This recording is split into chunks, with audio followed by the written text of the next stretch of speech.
And good afternoon, everyone. Welcome to Smudcast number 781, defending the new God of War games, the EFAP highlight reel. I'm assuming this is from an EFAP, which was at least 5 or 6 hours long. And this was just the important parts, the dramatic parts. I don't know what the highlight reels involve on this channel, so we're going to find out. Let's see. This came out March 18th, so a few months ago. Has almost 15,000 views, and it's got about, I'd say, 85% upvotes, 15% downvotes. So something's going on here. Curious to find out. That's unusually negative for an EFAP video. Yeah, there's a lot of weird comments saying, well, you know, some of the gameplay is bad, some of the storytelling is bad, some of the pacing is bad. It's a mixed bag. They talk about Under the Mayo, who we've befriended, who did a very good... several very good videos actually on God of War series from 2018 on. So, and it's all true. It's all correct criticism. This game is polished shit. He's very good at what he does. So I actually really like his opinion on the God of War games. He's a fan of the original God of War games, as most of us are. So obviously the change of gameplay it's almost apples to oranges. It's just so different a game. All is different. Yeah, the gameplay, the storytelling, the characters, and it's not explained by, oh well, he grew, he changed because the type of change doesn't make sense. It makes as little sense as Jake Skywalker. Well, he forgot his entire past. Oh yeah, the story apart from killing his own dad. Right. The story is one thing. I want to get into the actual gameplay element because there's a lack of things like enemy variety of gameplay options. There's no airborne game. The animations are slow. There's auto moving it's called auto attacking or auto moving, where you lock onto an enemy and you attack, and Kratos will move into the appropriate attack range to do his animation, so to hit the enemy as opposed to just attacking. There's clipping. There's all kinds of texture glitches. You could argue some of the designs of the levels are pretty redundant. You're always just climbing. You're always finding the tattoo or the marking on the wall, and you're just going to that. So there's lots of things to talk about in terms of game design. But I don't know. Maybe they're not going to go over Under the Mayo stuff. They're just going to do someone else's. So the Triple Threat Tornado, I don't know what that's about. Anyway, I think we're all good to go. Our audio is working. We can get started. No nonsense. All right, here we go. Synthetic man. Uh-oh. When it came back in 2018. Well, Dad would be very happy, because now you really can just pick easy and enjoy the locations and story. Platforming was removed, which means that hazard-based puzzles and coordination-based puzzles were also removed.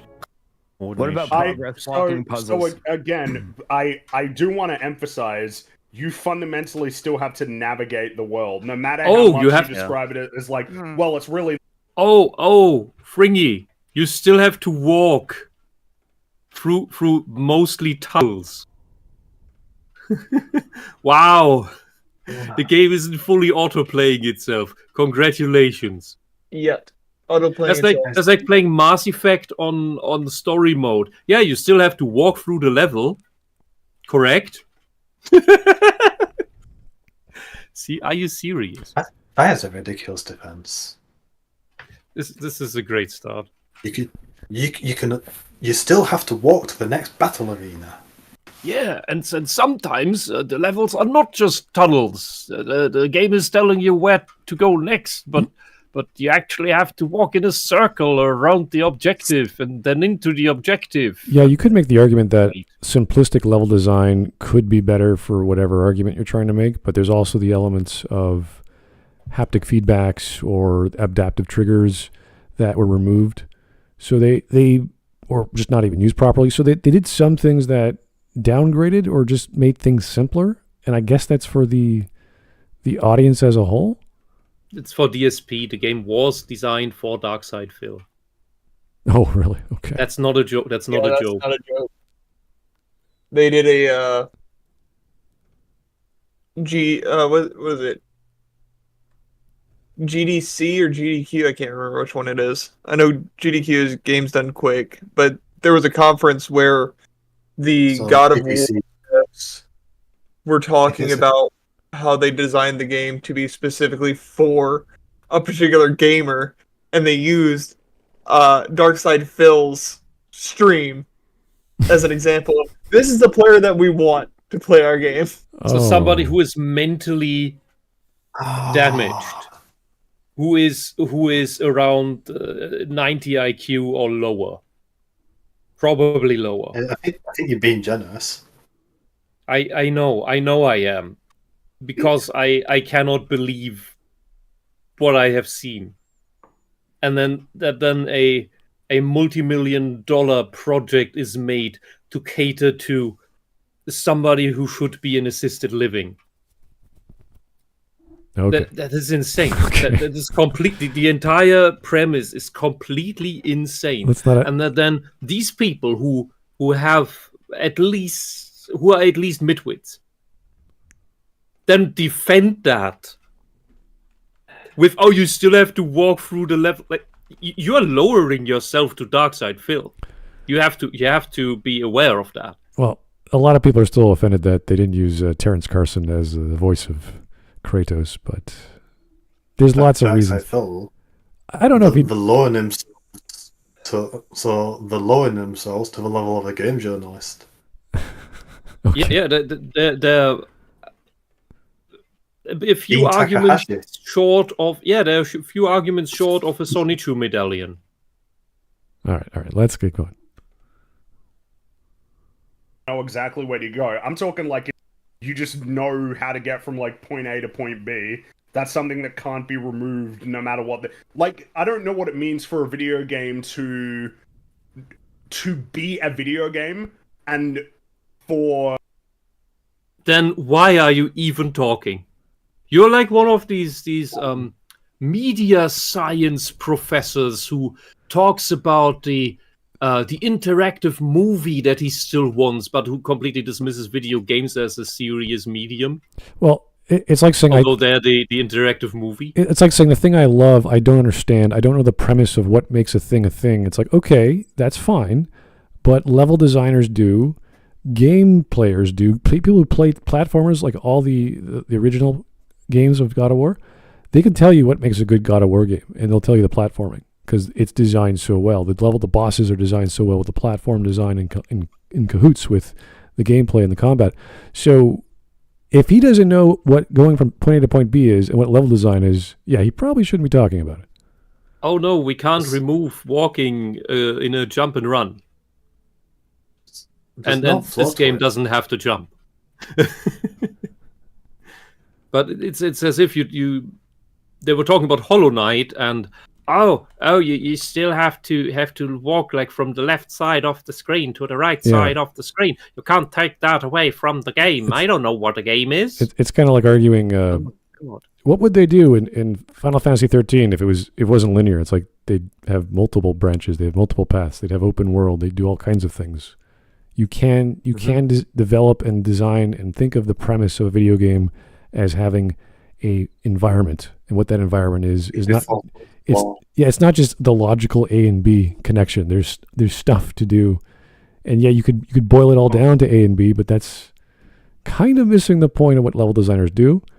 And when the original author of the video says, this is all the puzzles are gone, that was a big part of the original God of War. So now it's stripped down even further to just walking simulator or walking movie interactive simulator, whatever you want to call this. It's closer to an interactive movie that plays itself, and not in the way of Asura's Wrath, which did exactly that thing well.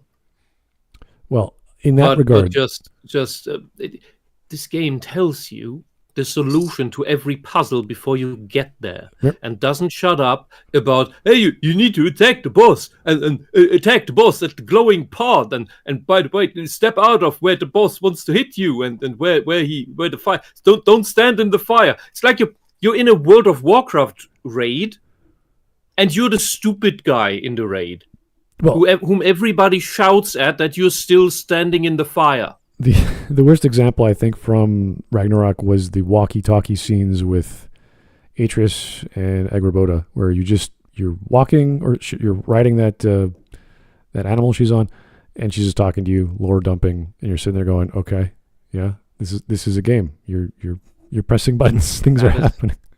Yeah, that whole thing it should have been a cutscene, but instead you were forced to hold the stick and just make it go slowly, just plodding along while she drops the entire exposition of the plot. And there's no energy. There's absolutely no energy. That's what every slow walking scene ends up being. It ends up just being. This should be a cutscene, right? Whereas you should not have to sit here and hold the stick while your character slowly plods along, right? And you listen to the story being told at you. You should be watching the story play out. Whereas I would say arguably the better part of that idea of walking and talking is when you're playing as Kratos and you're going from point A to point B or wherever on the boat, and he's talking to his son and he's telling him what's going on, what he's going to do next, some part of his past. That's a good way of passing the time.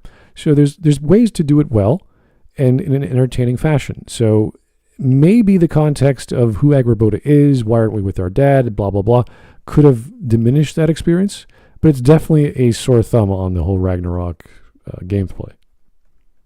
Yeah, and that is within the story as it's told, within the whatever this game is.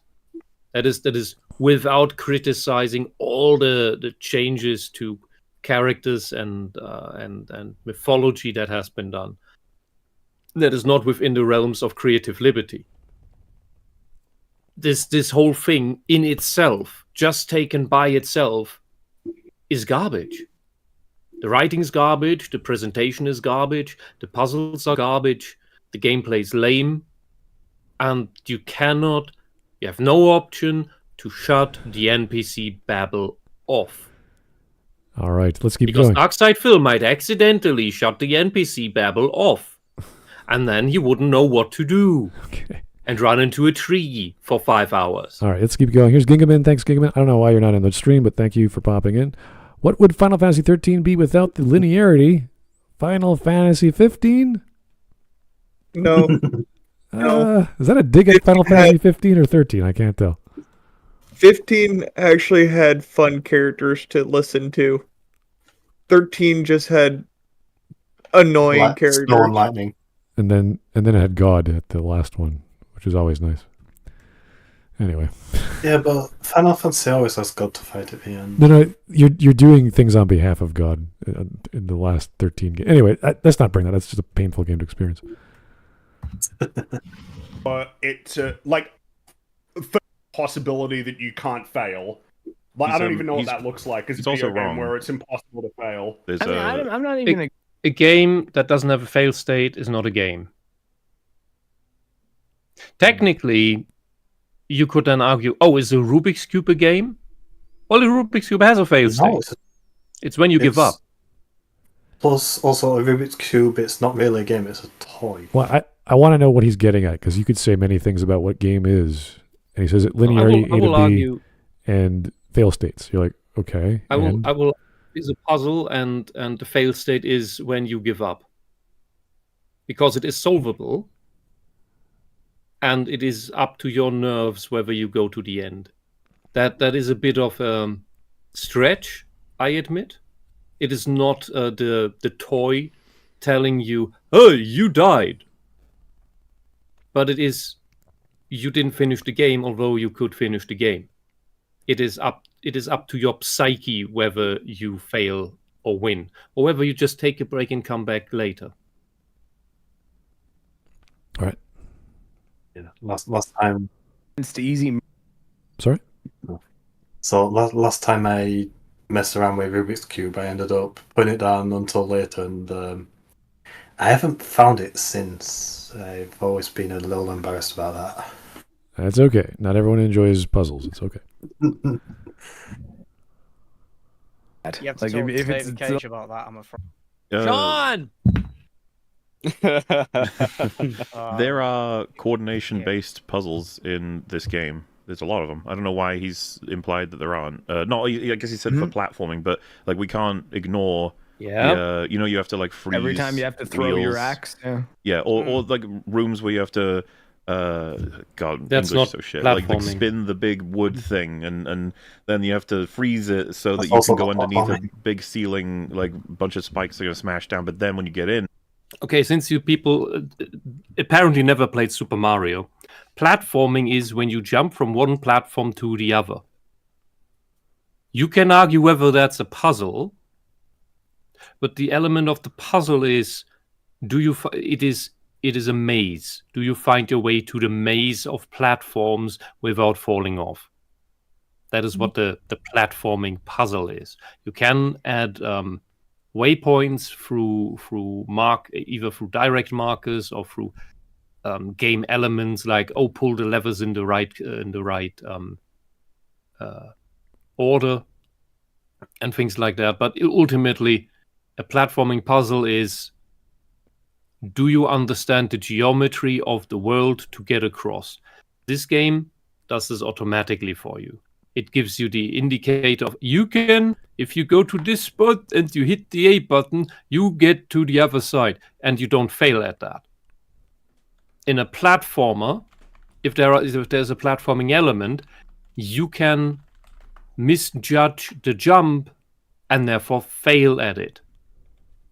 That's what makes it a platformer. The platforming itself has a built-in fail state by you not reaching the platform and falling. I'm trying to remember, was it David Jaffe who said he actually enjoyed the original God of War, the remake 2018, because it was so eclectic and different from what he did, and he disliked Ragnarok because it was just more of the same. It was less of what came before. And he talked about platforming and how there's a lack of this and that, and how it's not what anyone that he ever worked with would ever design, because it was basically a movie on wheels for him. So I'm not saying that's a good assessment, but if everyone enjoys the original and this is a remake or a retelling, then you have to do something that is going to appeal to those people. If you take out the platforming, you take out the aerial combat, you take out the revenge plot, what do you got? Oh, he's a dad. He's in a new mythos, and we have to tell what the point of this is. And it's all drama. It's all storytelling drama. It's all narrative. There's not much going on with the level design, unfortunately. Yeah, there's the platforming in God of War 1 in the Temple of Hades. You are balancing by the closest thing of that term. Navigating a bunch of frames of beams under the ceiling that have traps around them that you have to jump over, and it is a very, very narrow way. And if you fail, you fall to your death. That is, so you walk carefully. You don't just rush blindly into the next enemy. You actually take careful steps, and there are some enemies up there, and if you are not careful, they will kill you because you misstep, simply. That creates tension. That makes it tense, and it's why many people really hate such sections, but in God of War 1 they were still done pretty okay. There's even in Mario Party mini games like that where you have to traverse very narrow passage with cliffs on both sides. And that's the same thing. That too is platforming, even though there is only one long but narrow platform. While where can you fall off in God of War? Ragnarok. That's the point. All you have is, as you said, you walk through a tunnel-like level, you have waves of enemies thrown at you, you have invincible NPC companions that also taunt the enemies away from you. You don't have to worry about your own AoE attacks. They don't hit there's no friendly fire. It's casual shit dressed in, I'm so gritty, I'm gritty. No, you're not. You're not gritty. Is there any footage of any of these guys playing through the Cuphead tutorial? In regards to platformers, there is one that its fail state is you closing the game, and that's Jump King, because you can be close to the end of Jump King, because all it is a platformer to get as to the very top to win and save the princess, and you can be right at the very end and fall all the way back to the beginning. Huh. Okay. Just like in real life. A bunch of enemies come in, so you have to fight them with your fists. It's going to drop the ceiling on you, right? That's like a combination of puzzle and combat.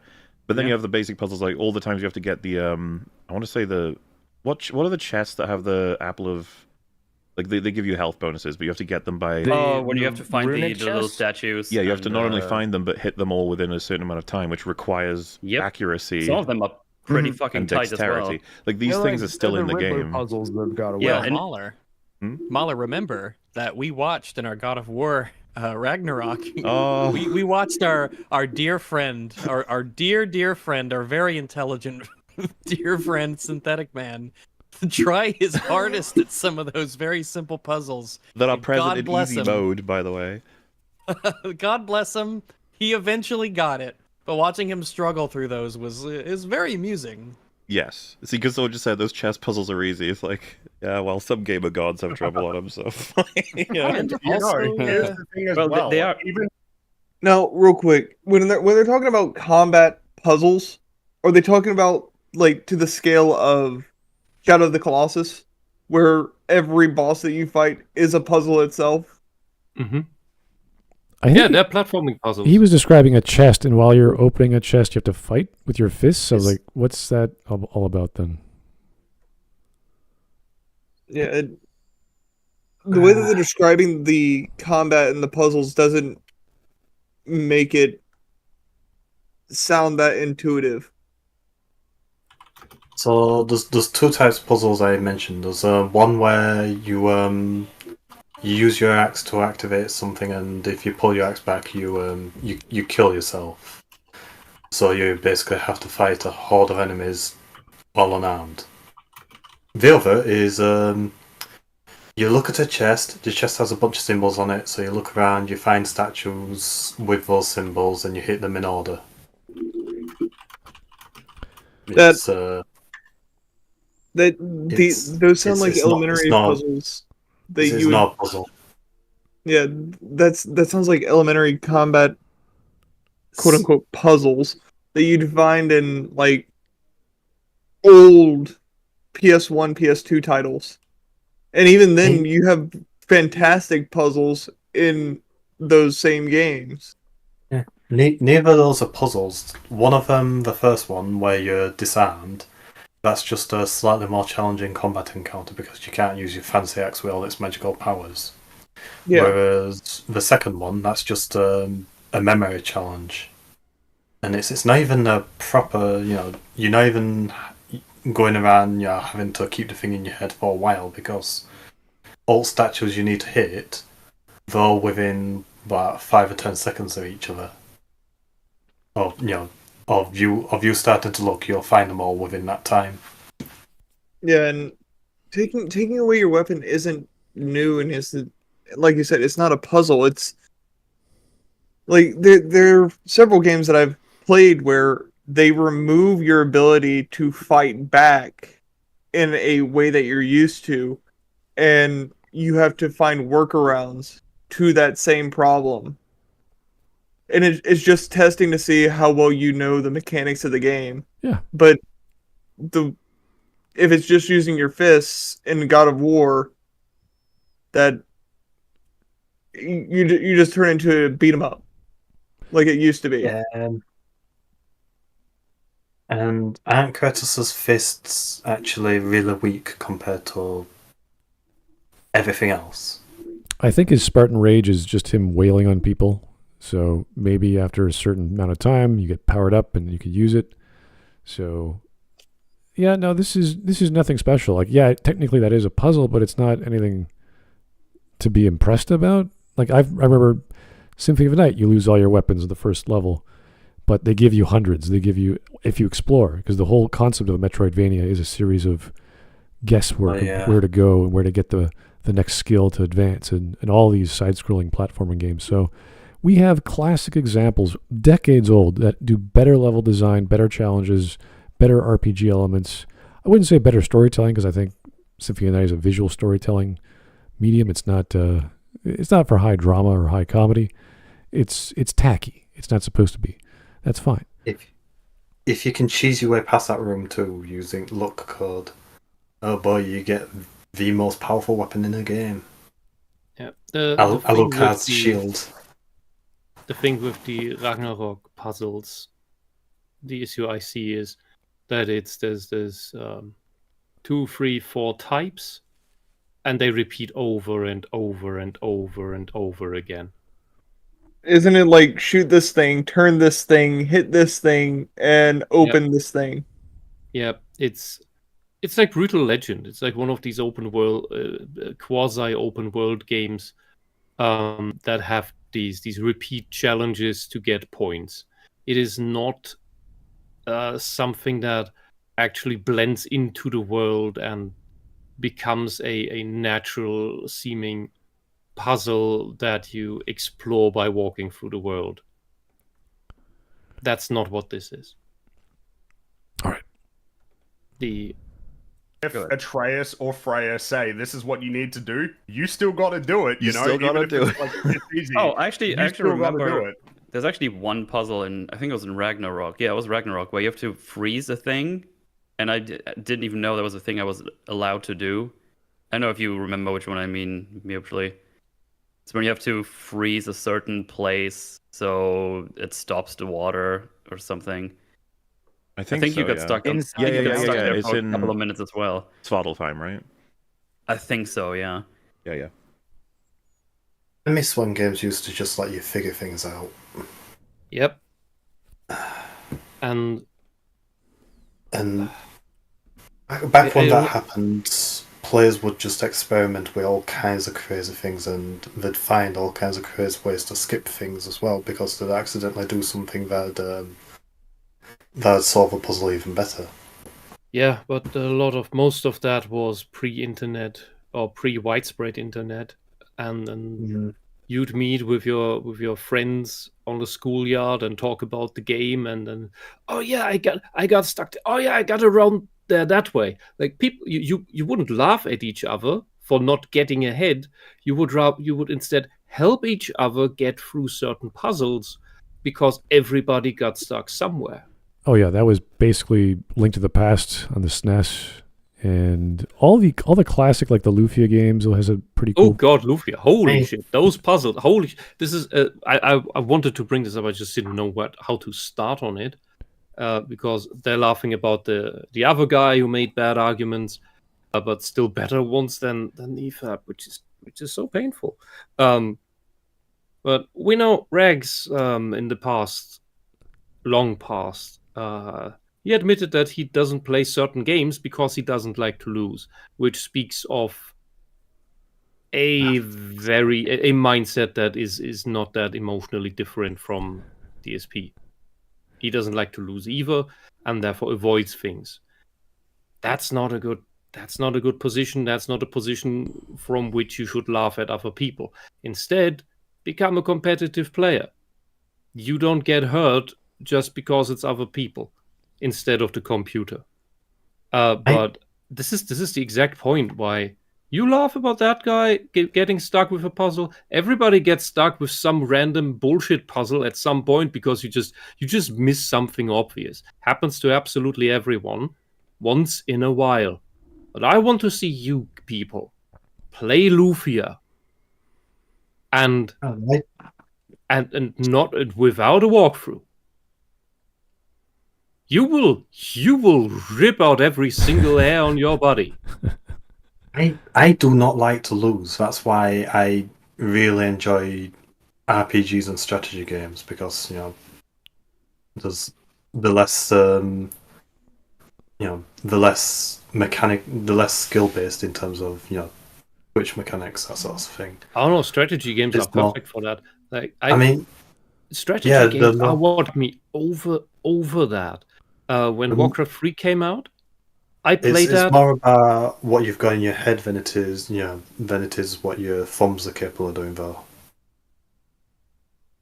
Well, that is true for real-time strategy just as well, because it's not just copy the build order and then send your things at the enemy. That's what an AI does. That's what a bot does.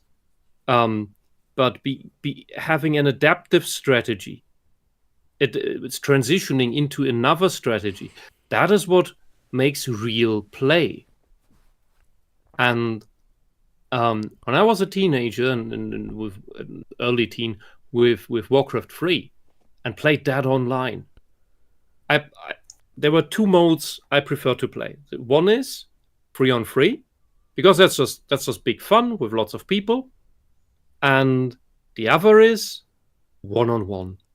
And 1-on-1 is the thing that is so important, that is so lost today to this generation, because all they do is play MOBAs where they have one team against another team, and then always they have always the team to blame and never themselves. When you play 1-on-1, there's only one person you can blame, and that is yourself.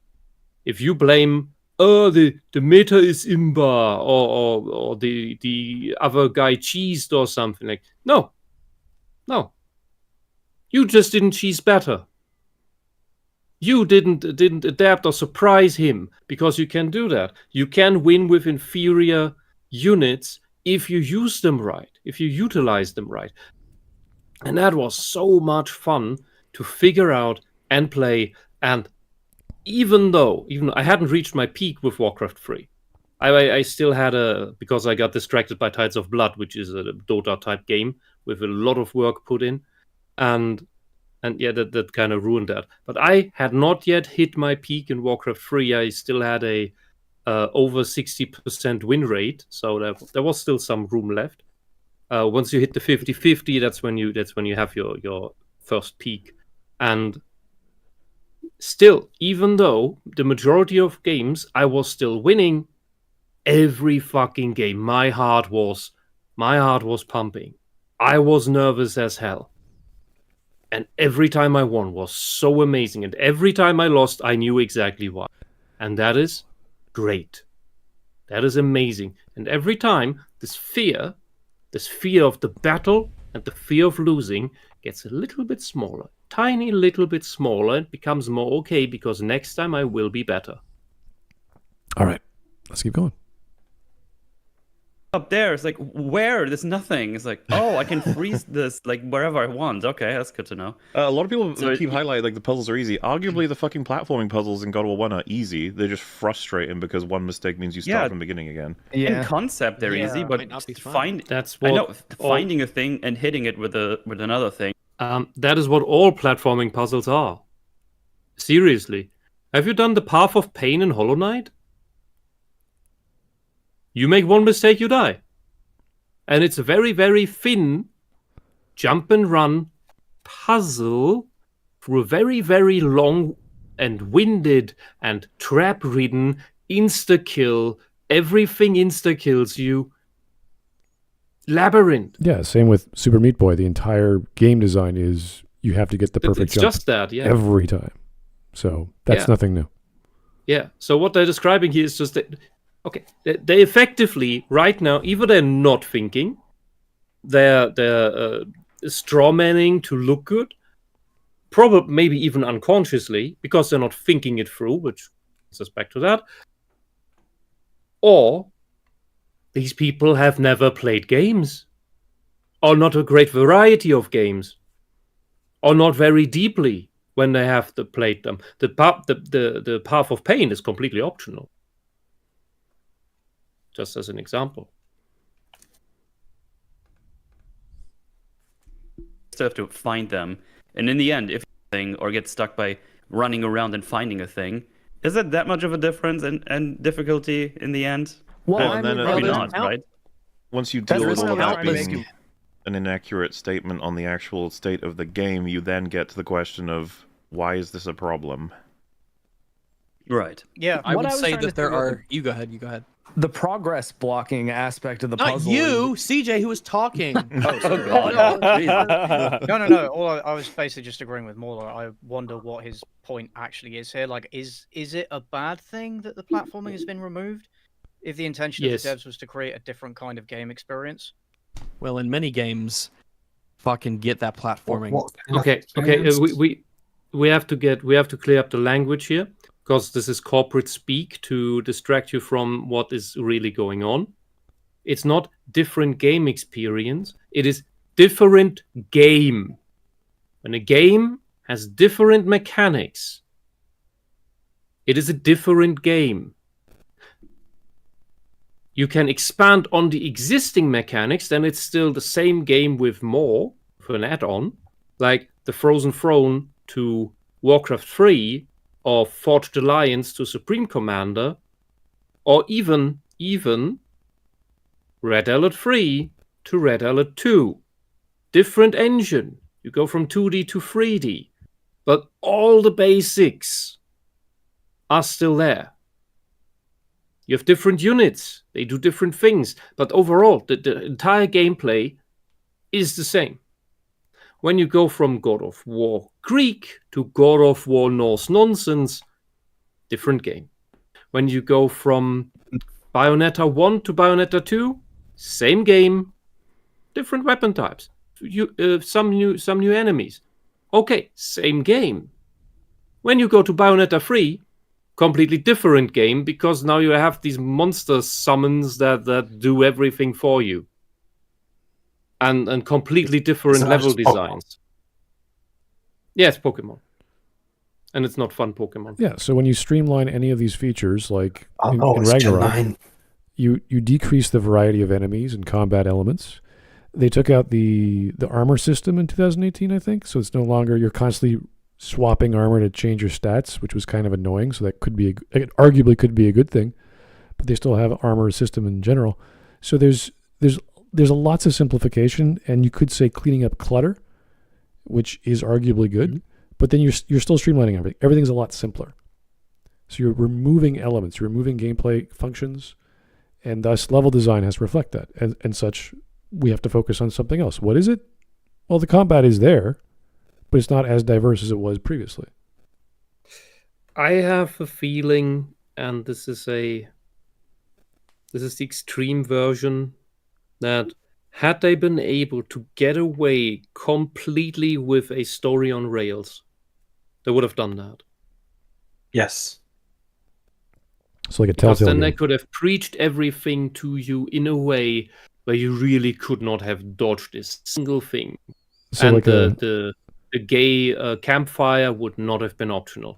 So the Telltale game without the branching narrative, just linear adventure game. Okay. I mean, the walking is basically pretty close to that. Yeah, and always compare this, walking through the story and the characters talking to you, to how Asura's Wrath does this. Because Asura's Wrath is basically it is a story on rails. It goes only in one direction. There's no choice. You have rather few actual action passages where you fight a bunch of enemies. There's like per level, there's like 1 to 3 actual fights, and between that is only cutscenes, QuickTime events in the cutscenes that are done well. It's the only game I've ever seen where QuickTime events are done well, as the only way they can function and be fun. And because nobody else does that, nobody believes it until they've played it. You don't even get it as much from seeing it. You can guess it from seeing it, but when you actually play it, it is perfectly done. Together with the visuals, with the sound design, it's beautiful. So you have these relatively short action passages, but then you have all the narrative around it, which turns it into 10, 15, 20 minutes per game, but you per mission, if you will. But you only have like 3 to 5 minutes of actual hard combat where you run around and punch things, and that works because Asura's Wrath is from one cast, like one one giant blob of molten metal all gone into one cast that turns into one solid statue. Unlike God of War Ragnarok, that just bumbles around all the time and babbles irrelevant text at you. You can note bad writing by just there being too much of it. Okay. Out of this fucking game. Fuck you for putting... Look, I'm just saying some games have platforming in them. No, I'm not going to say many games. Many games have platforming segments in them, and I want them to die and go away and no one like them. There is an argument to be made. That's because you're bad. Get good. Arguments to be made about whether it's a good idea to invest any amount of development time into something that could be considered like a tertiary or secondary aspect that doesn't, or rather than focusing all and then making something that's kind of subpar. Because I imagine you can't compare the God of War platforming to a platforming video game. No. You know, like a full-fledged one. No. That it might be a better idea to invest all of... No, you see, what Fringy is doing here, he's making a black and white argument to turn God of War into a platformer. God of War 1 was not a platformer. It had platforming sections. Just like Nier Automata has platforming sections. Or Kingdom Hearts has platforming sections. That doesn't make the entire game a platformer. Yeah, but his argument is that he wants to eliminate that because it's subpar or tertiary. No. He claims his point was God making God of War into a platformer 100%. That's the straw man he puts up. Nobody wants that. Because that would be as dumb as making it such an undynamic game experience. Now I'm saying the fucking word. Basically, yeah, actually, God of War 1 did on a much smaller scale what Yoko Taro did later on with Nier Automata, or Nier before it, where you have all these differently playing parts of the game that are all. You have the platformer, you have the bullet hell, you have the adventure in the open world, and it transitions from one to the next. And God of War 1 did that very, very well. Yeah, it's not the best platformings in gaming. Oh, of course it does showcase how athletic Kratos is. Yeah, and this game does not. This game where Kratos walking and then during fights it does is not even running quickly. You're right. It shows how versatile Kratos is. He's a fucking old man just throwing around an axe or just swinging it haphazardly. In this, he's less athletic than Link at this point, and he still has all these muscles. Like, I don't believe that he can't do these things because in the cutscenes in these games. He jumps around from dragon to dragon and or similar shit.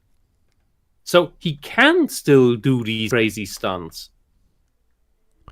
I do remember in God of War 2, he did get the wings of Icarus. So he could do a double jump, he could fly down. So he was much more dynamic.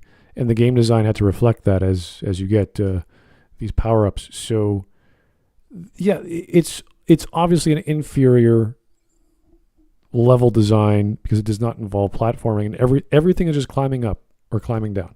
That's all you're doing in the new God of War. So very slowly. So what is it with modern third-person games and this over-the-shoulder thing that God, I really blame Resident Evil 4 for this. Maybe it's funny because if you're not having dynamic levels where you're jumping all over the place in the original God of Wars, you don't need it. You really don't need to see the back of your character's head walking around throwing an axe. Maybe it's to to understand melee ranges. I don't know. There's lots of things going on with games. No, it's just for cinematic reasons. Even Lords of Darkness had the same. Like all the action game, like Ninja Gaiden, all these games that have the action going around with all different angles of attack. People are coming at you. you say, well, where is this reticule? And the reticule lights up red, like in a first-person shooter. But that's normal. That's pretty common to have indicators telling you that, oh, to the right of you, even though it's a circle, someone is attacking you. So we have borrowed and learned how people understand games by looking at other games and how those are read and responded to. So yeah, it has that as well in lots of other games. So elements, adapting, using, stealing, that's great. The problem is there's not enough of a game in Ragnarok to say there's something new or innovative or fun. You're just mashing the button to get through to the next combat or get the next dialogue scene. The core of whatever experience it is, a action game.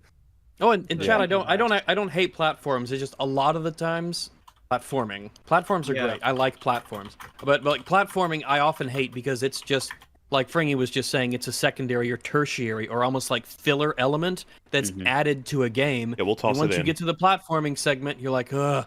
Got to do the fucking this busy chore that I hate so that I can get back to the actual game. It can come across as though that the developers because you just want to we button invented mash. jump and we invent.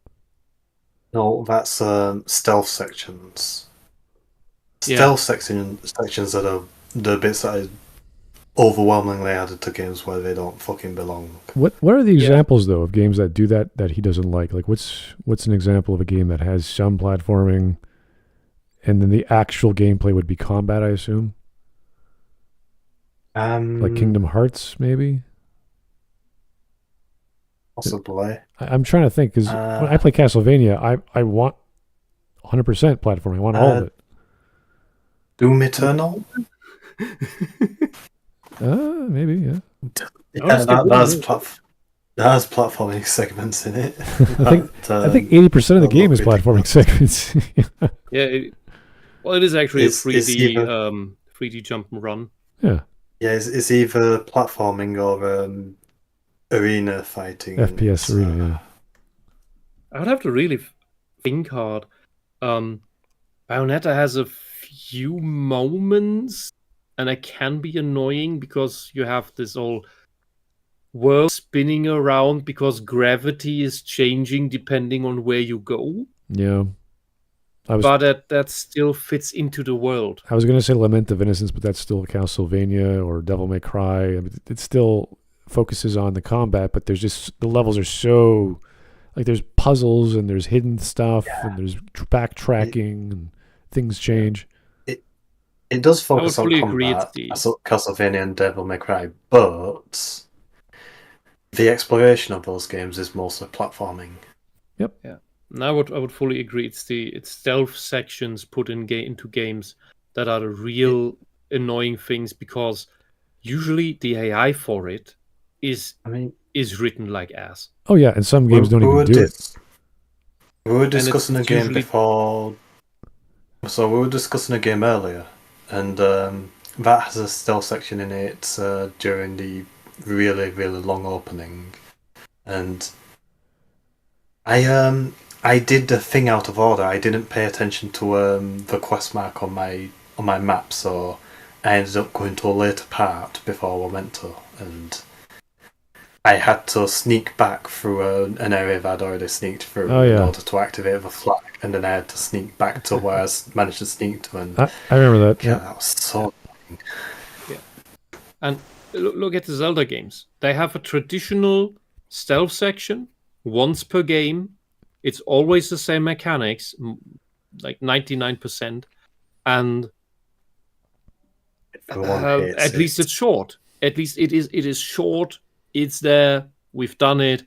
Okay, but anything else that goes beyond that is usually what people hate, unless your game is completely built around stealth, like the Thief games. That's different.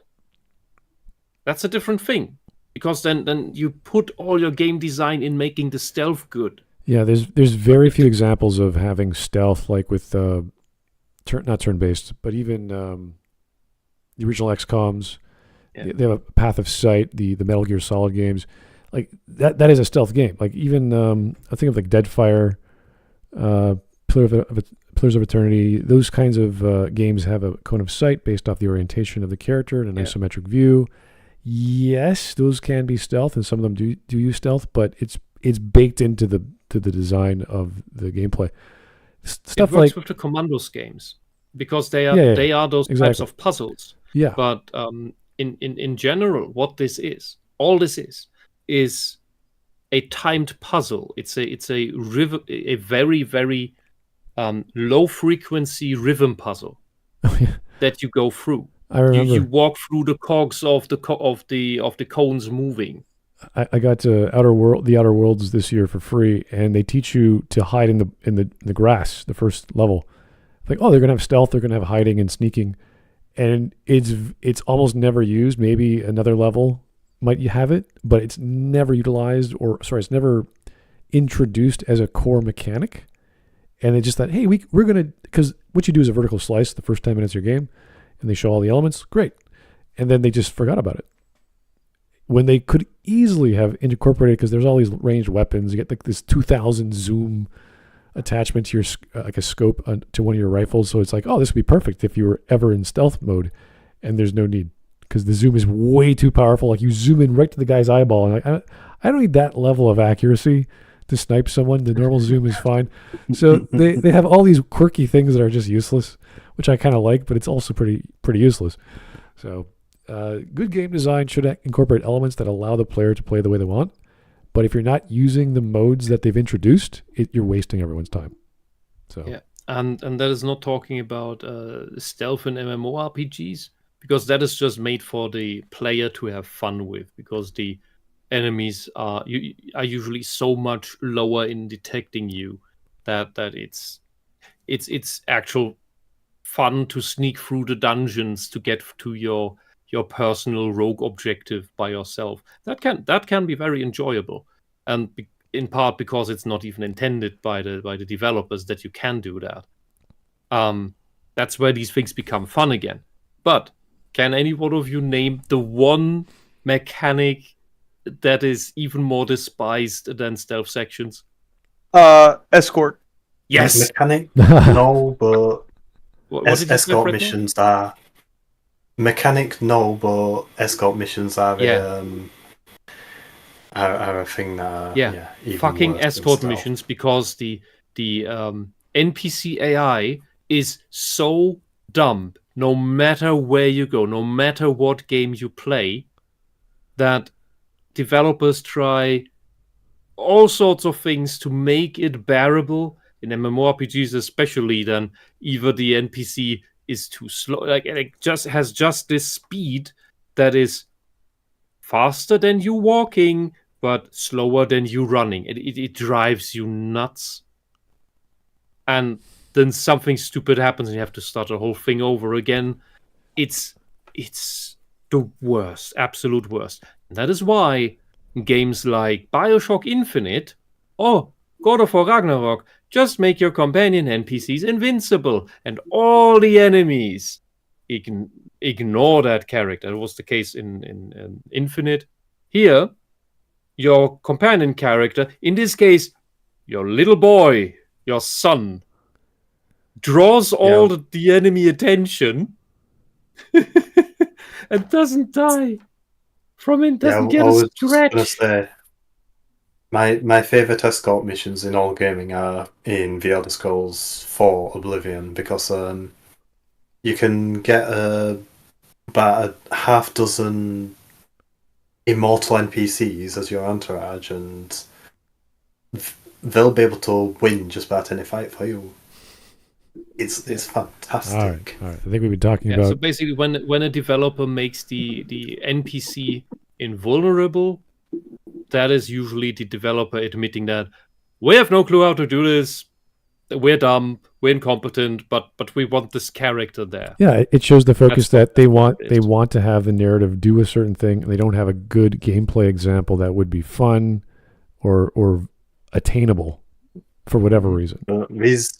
Reason these NPCs are immortal, boys, because they're meant to travel across the map, and compared to a lot of NPCs that do travel across the map in Oblivion end up getting themselves killed by random encounters. So, compared to so these characters are immortal until you complete certain objectives. Yeah, so, and this is a great example of New Vegas where everyone can die essentially, except for yes. So I like to pick these guys up and just have them follow me for the rest of the game if I'm playing at hardest difficulty.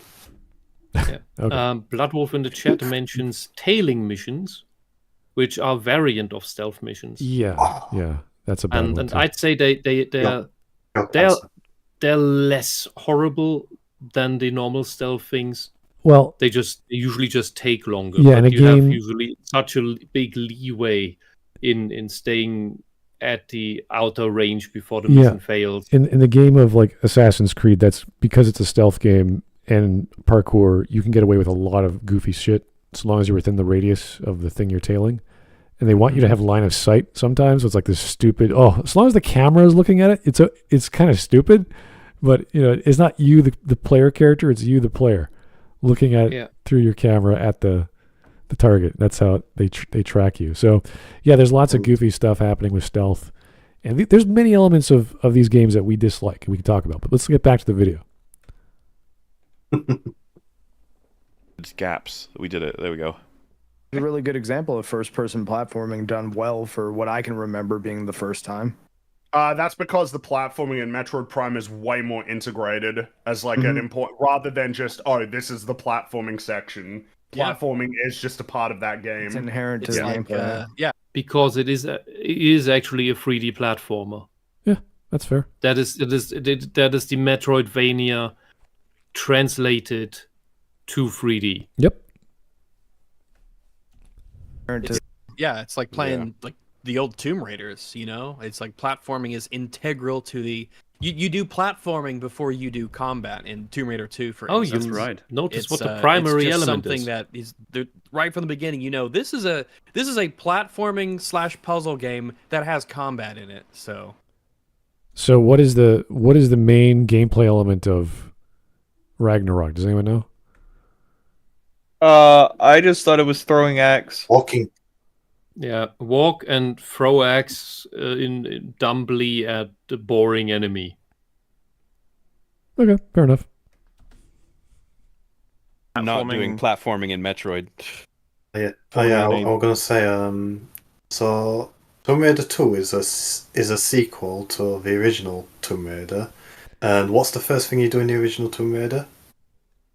It's not platforming. You walk forward, and you're attacked by bats. You have to fight immediately. Okay. Platforming game is filler then? It's like it can be. Yeah, it can be. It's not necessarily. Again, it can be filler or it can be gameplay. The gameplay mix. What would we call that? The thing that Yoko Taro does. Oh, well, that's his idea was I want to make a different experience every level. So every level design was designed to make a different media, a different genre. Yeah, and that's what God of War 1 did. In some regard, yeah. It always made you like, oh, now you're fighting the Colossus. Oh my God, he's in the background. He's smashing the ground. Like, holy shit. Yeah, and you had the big camera changes where there were sections where you fought from bird view. Then you had the standard sections where you do the over the shoulder things, and then you had the platforming sections where you do it from the side like a 2D platformer. And then you have the other sections where you do the 3D platformer. Yeah, and then you have beautiful. the balancing parts. It's like so you have all these. You go from one thing to the other. That's why I in the beginning said God of War is an early version of what Yoko Taro did later on. It is like taking a model of, let's say you ask a 3D modeler to make a gigantic magical Greco-Roman landscape, and then model it, put it into a real-time engine, and then put a player character and allow them to climb up and run around and move things, and the camera just spinning around. It's like it's all in real time. It's all just spinning around until you get to the next level design to load. So it's this like you're climbing a giant, you're climbing a tower. you're in a pirate ship. Like there's all kinds of crazy levels that make you want to explore. So I would say level design. It's a blend of ingredients that make a several course meal. Yeah, and the focus was gameplay. Whereas with Ragnarok, the focus for gameplay is not so much combat, and it's not so much level design. It's here's some enemies so you can get the dialogue, so you can advance the story, as opposed to... Okay.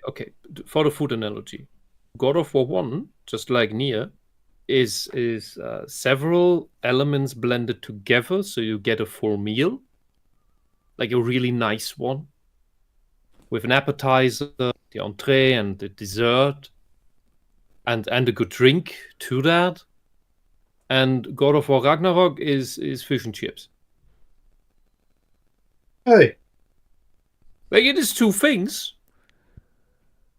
Yeah, maybe that's one of my national dishes. Hey, I'm not. Yeah, that's fine. That's fine. It's edible. It fills you up. Sure. Let's just say it's not halibut. It's not. Yeah, but it's not. It's not a thing whipped together from like 5 to 7 ingredients where you have a dessert afterwards. I'm all ready for you to say a cheeseburger. Well, even a cheeseburger has more ingredients than God of War Ragnarok. Yeah, that's true. All right, here is a donation from Funko Pop Ted Bundy. Thank you, Mr. Funko Pop Ted Bundy. Redditors talk up Cup of War's combat, yet it's less intuitive, less responsive, less dynamic, less fluid, and less free-form than DMC3. Well, DMC3 is a great game, which came out 19 years ago. That's not even to speak of how DMC5 leaves it in the dirt, or in the dist. Okay, I don't know if you dust or dirt. You said dist, so I'm combining the two. As far as gameplay and story. Yeah, these are amazing games from Capcom that we've had for decades, and side-scrollers we've had for even longer, that they did the best of their genre.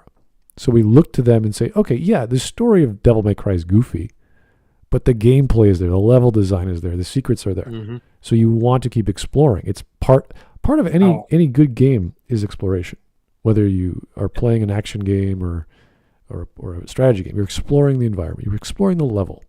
So you want to... It's not just the story that's goofy. It's the combat itself is also pretty goofy. Oh yeah, especially with some of the weapons you can get. Turning into Michael Jackson is always fun. Yeah, and the way Dante, can taunt enemies as well in the middle of combat. It's about being really stylish. Yeah, it's great. To that I say, all these Redditors that defend the gameplay, the combat of God of War Ragnarok, they all have to be locked in solitary confinement and only let out after they have beaten Bayonetta 2 on Infinite Ultimate.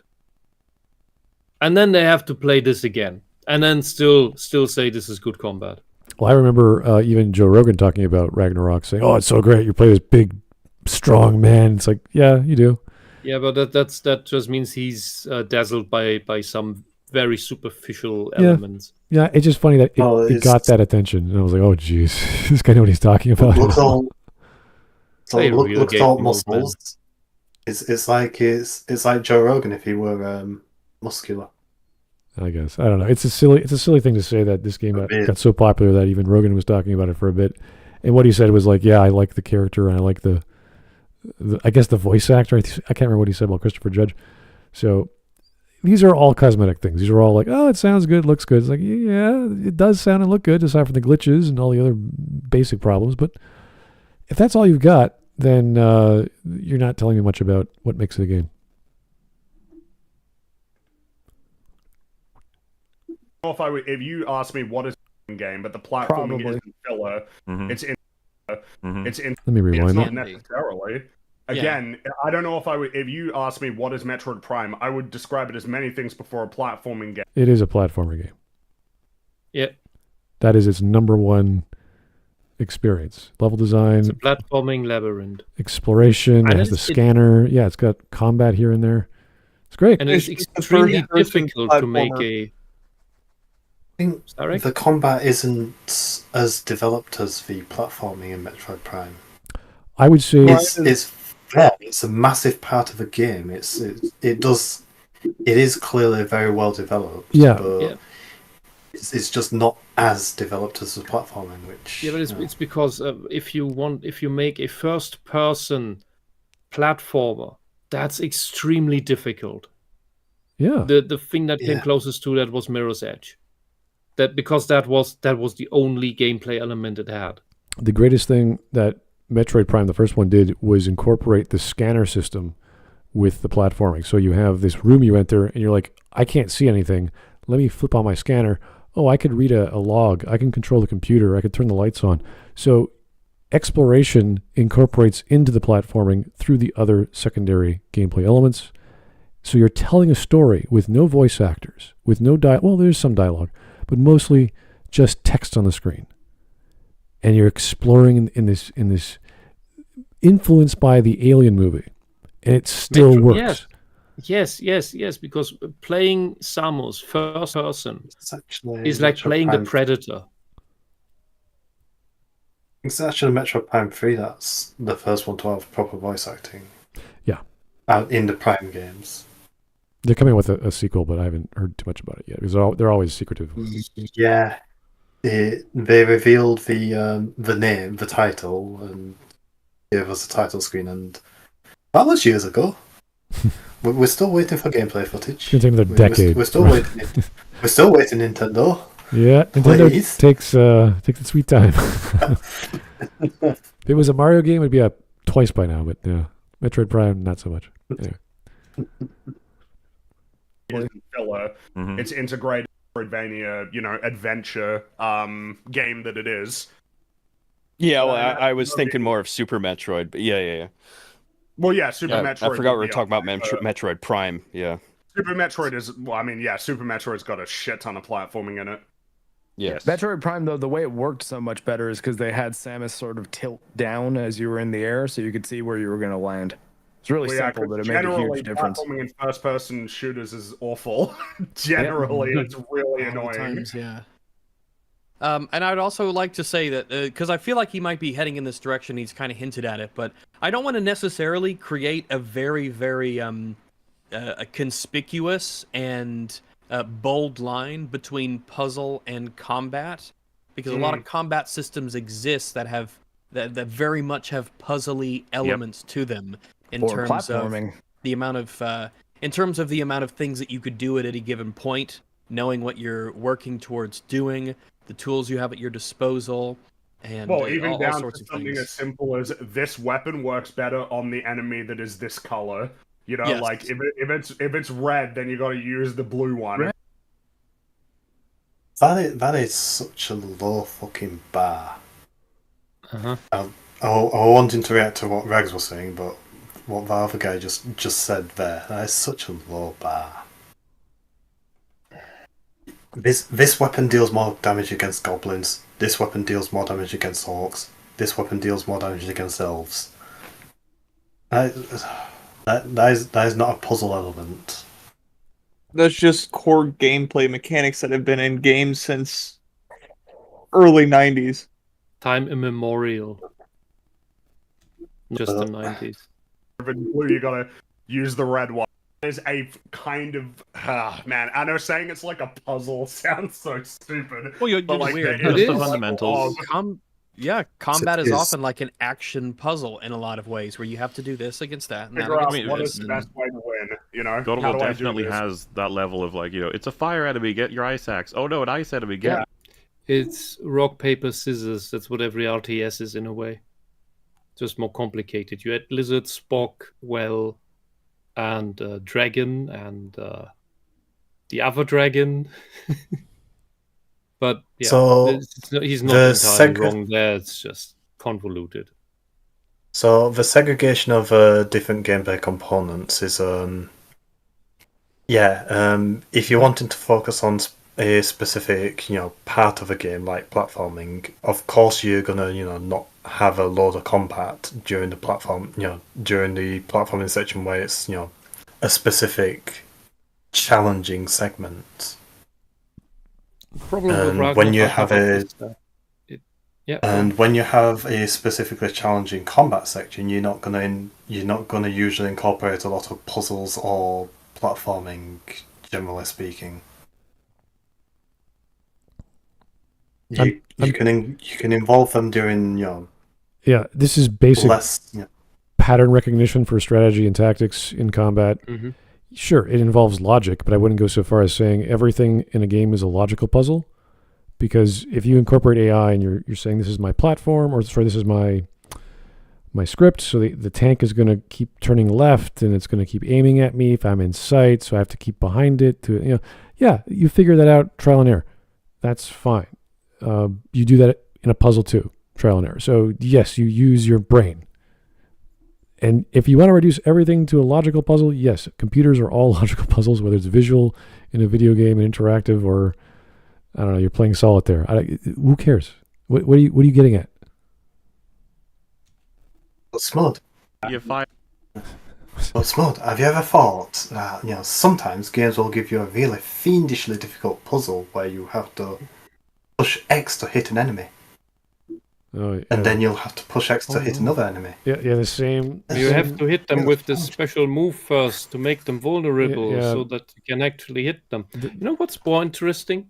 There was in Breath of the Wild with the Yiga clan, the evil ninjas.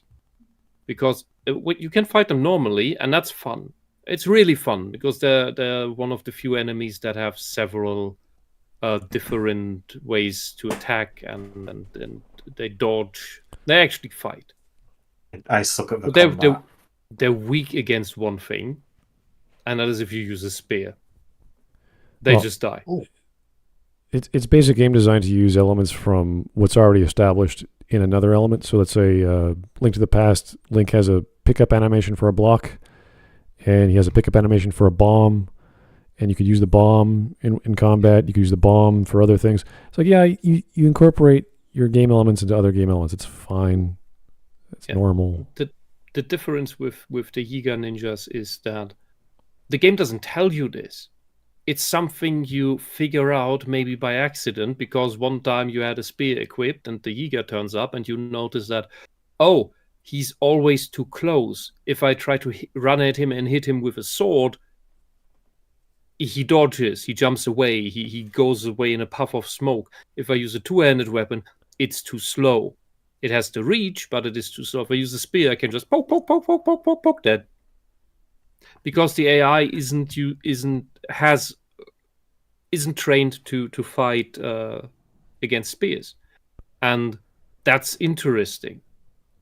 In Tears of the Kingdom, I use the Gerudo companion's lightning ability, and I just kill him with a lightning arrow. Let's not talk about that game too much. All right, here is a super chat from Master Gaming 234. Thank you, sir. With the 5. Sup, Smudcast would love to pick your guys' brain about the state of the industry. Oh no. And what your thoughts on Ken Levine in his new game Judas? Canes or fleets? Oh dear.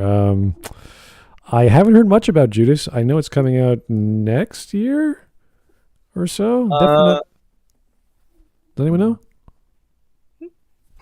It's supposed to come. It's still to be determined whenever it releases. Yeah. So this is the guy who made BioShock. So BioShock System Shock 2, I think, as well. Yeah. Is it going to be a city underwater this time? Yeah. It looks like space. Yeah, it is a space game. This is very similar to that other game that's sort of influenced by the creators, or I think they're people from BioWare that made Mass Effect, and it's called Exodus. So there's these two big games, Judas and Exodus are the two ones that I know of. There's not much to talk about, and yeah, all we got is one trailer, technically two trailers. Right, and because we're talking about Ken Levine, like I actually enjoyed The Outer Worlds for what it was worth. The DLCs were actually pretty good too. There were some goofy moments, but that's the point of the Tim Kaine games. They're supposed to make you laugh and make you have a good experience. So I like running around first person. I like having guns. I like having space. But it's silly and goofy and fun. It's not to be taken too seriously. So all the Art Deco and the space and all the weird space aliens. Actually, no, not the weird aliens like humanoid aliens, but just alien beings like critters and insects and stuff like that. That's all good stuff. It's not to be taken seriously. With stuff like Exodus, it's serious. With stuff like Ken Levine stuff, it's supposed to be serious and deep and meaningful. And that's where it's probably going to lose a lot of attention, because it's like, is BioShock Infinite supposed to be taken seriously? At times, yes. But for the most part, this is crazy. Especially when you get halfway through the game, it's all alternate realities, and there's multiple Elizabeths, and there's multiple Yous, and it's like, oh my God, the narrative just falls apart, and it's hard to follow.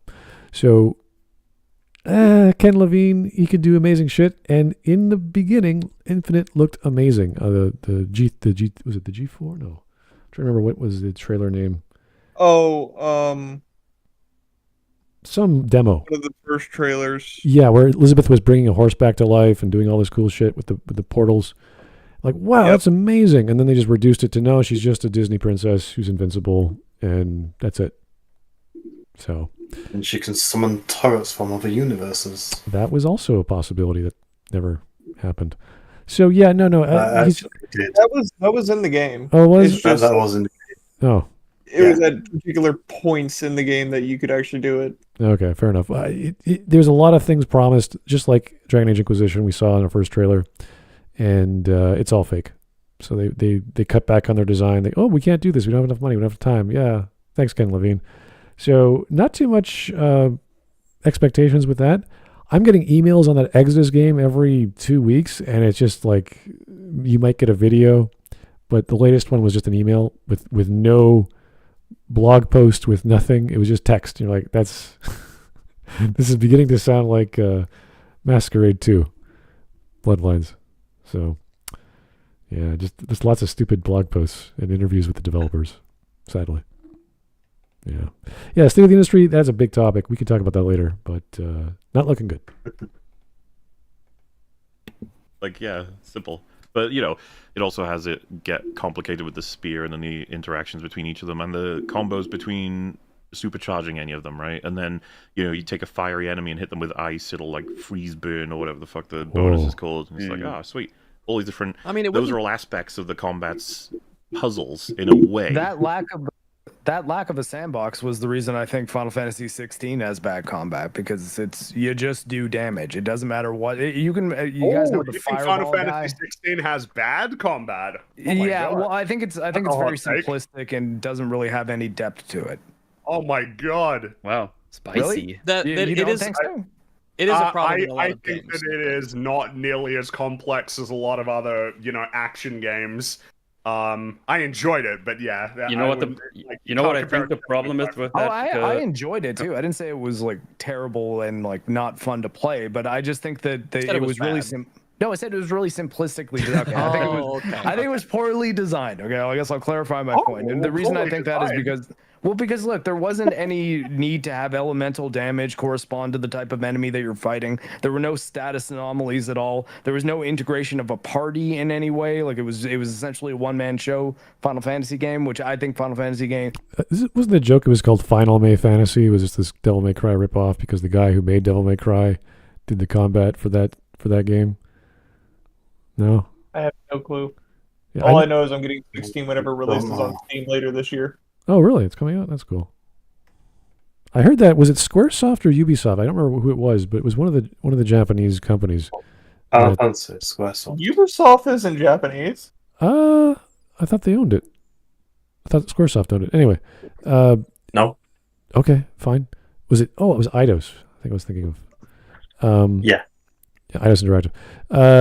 They now own somewhere there. It was either Atlas or it was either Squaresoft, Enix or Square Enix that they are going to release everything multi-platform. I think that was Square. Yeah. Square said they're going to do that. Yeah, I was like, wow, finally they're getting with the times. They're just releasing it all the time. I mean, No, they're coming back to the times because that's what Final Fantasy 7 and 8 were. They've released multiple. So they released multiple games. Cross-platform. It's just there's a handful of games that are Sony exclusive. All right, fair enough. Don't forget, 7 and 8 were released on the PC. Eventually, yeah. The mobile ports were. The Tomb Raider games are. I think they're also on Xbox. I had a fucking demo of Final Fantasy 7 and 8 in my PC Games magazine. That was great. Okay. Be better when you've got an interesting party to in creative ways, and I don't know. It's just that phenomenon sort of becomes an issue in a lot of games. We see it in many RPGs that aren't really super well designed, where there's no point in doing anything except for damage. Killing the enemy is the ultimate goal, and there's no reason why should I drain their magic? Why should I drain their stamina? Why should I slow them? Why should I do anything else when I could just do as much damage as possible and kill them? And doing damage is always the correct answer. I suppose an interesting question when it comes to that is, if you were to talk about combat that is well designed or poorly designed, how much of the conversation relates to, well, is there one strategy that will work all the time, basically in all cases, that I can use every time? Or does the game force me to change? I'm inclined to lean in that direction. I've talked about it before, but as far... All right, they're just talking about Final Fantasy 16 in general. You can skip ahead. All these different combat things, and then only one of them works well, versus you only have one, and the one works well. Maybe focus on maybe the game, like the level design or the enemy variety, if you only have one form of attacking things versus I think enemy variety you have several. Okay, so the issue is there's a lack of enemy variety in Ragnarok. That's a known problem. It's not a subjective claim. You can measure it. You can say there's only this many enemies. Different types of combat. You have several types of what are called, are they icons in that game, or am I thinking of the 14 one? Anyways, they're summons, basically. Oh, they're still talking about 16. Yep, they're still talking about 16. Yeah. Could you talk about action combat?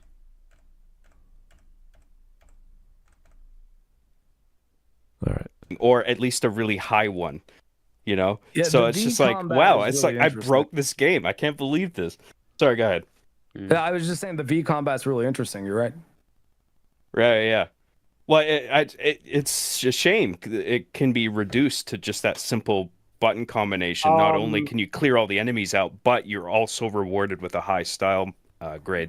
Well, what I would argue there, at least for the way V styles ratings are done, is that's the moment where you're not even interacting with combat. They talking about Devil May Cry? Yeah, they're talking about Devil May Cry now. So, a far superior game in terms of combat. Mm-hmm. All right. In every way, not just the combat. All right, let's keep going. That was just a bit disjointed. Nero. I think Nero. Yeah. Still DMC. It's not a great highlight so far. Yeah, it's kind of off topic. Through so many times, like I don't fucking like it when I'm climbing up these mountains and they go, "Oh, here comes bad guys!" Like, great, square. Cool. Oh, you mean in Ragnarok? That's how. No, this is God of War 1. Oh, that's what happens in Ragnarok. You climb a mountain in an established method of climbing, and then you just mash your buttons. True. Yeah. How does that make it better? Now, if someone said, like, yeah, but it's more boring to just travel, I was like, is it? I don't know. This feels like busy work. I don't know, man. Me. Yeah. Then remove all the enemies in the fucking game so you get your pseudo-interactive movie on rails. I remember playing all the original God of War games. You were dodging, you were blocking, you were using different weapons, you were jumping, you were doing air combos. They were using the Gorgon head. Like, there's all kinds of great. There were relevant reactions you needed. Yes. You needed to do. You had to use a certain weapon. Yeah, it was great. Another game that was similar to the original God of War trilogy was Dante's Inferno, because you had to do the same stuff. Yeah, it was a little. Yeah, that was compared. It was compared when it came out because it came out roughly the same time, and it obviously didn't take off. Yeah, I remember the marketing for that game. That was crazy. How much money they put into that? Same time as God of War 3, yeah. I thought the closest clone was Darksiders. Oh yeah, that one too. You actually played the God of War Darksiders. Played plenty of games where I just walk around and look at things, and it's been like, oh wow, look at that, interesting. Wow, Well, I guess what's over there? Is that the impression I get with stuff like this is that ultimately what's happening in both games is the same, but one of them said, all right, throw enemies at them while they're doing that. Is that necessarily a good thing? I don't know. If you can climb and enemies also can climb and you can take damage while climbing, I'm glad there's at least something you can do to like get rid of them. But it is annoying just like mashing square until they go away and then you just keep climbing. It's a bit or jumping just at the right time. I guess what's interesting is what's the difference between that and like, I don't know, when you're climbing in Uncharted and then something goes wrong and a cinematic plays of Nate. What's the difference between that and when you climb in God of War Ragnarok? That's the question you need to ask and answer. What's the difference between you having to react to something and the game taking control away from you and showing you the character doing stuff? Yeah, that's kind of obvious. Like you could look at the screen and say, this does not happen in God of War Ragnarok. There's so many puzzles like this where there's like stuff coming at you, you have to dodge and move. That was just such a stupid question. Yeah. For ages. One of them is but at the same time they're both delays in climbing, aren't they? Well, in many cases the words action-based puzzle can just be substituted for combat. You're a boring idiot, Drags. Your health bar refills to 100% when you die in a new area. Your magic reach. And he said that while a classic platforming puzzle was on the screen. Dodge the things while you advance. You combine that with enemies are approaching on your slow advance. And he says, oh, you could just have fighting things. You want boring games, then go play boring games. We don't need to... No company needs to spend, I don't know how many millions the God of War Ragnarok cost to satisfy someone like you with a low bar where you wouldn't even order fish and chips. You would just order chips without, like, dry. And without the as we call it, pommes salts. Without the chip spices. They want the blandest shit ever. And there's no By the way, magic recharging automatically is a shit ton of games to where that's basically the standard. Well, magic regeneration rates is in mana. That's a super standard thing. Recharge. Yeah, and it's usually shit. It depends on how you use it. Bayonetta and games like it, they don't auto charge. You can find power-ups. Like equipment that can give you like, it always charges to 2 of 20 when you're below that. Great, wonderful. That reminds me. But you build that up. I remember one of the arguments, one of the major problems of Yuden Chronicle was that mages are so underpowered because the mana requirements are so high as you start, and there's no regen. They are.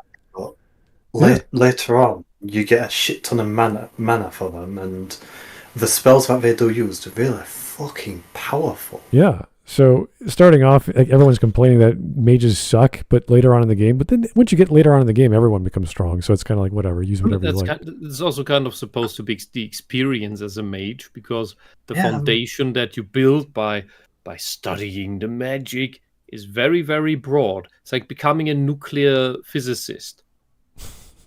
You need to study a lot of stuff before you get to that point. And once you get to that point, you make a ton of magic money. Yeah, so if the idea was stamina recharges to use as skills, then that's fair. But we're talking specifically about magic or mana And not every game has that. And in RPGs, it's always a question of how do you recharge your mana? What's the best way to do it? Do you have to sleep? Do you have to get potions? Do you have to cast, I don't know, steal spells on enemies?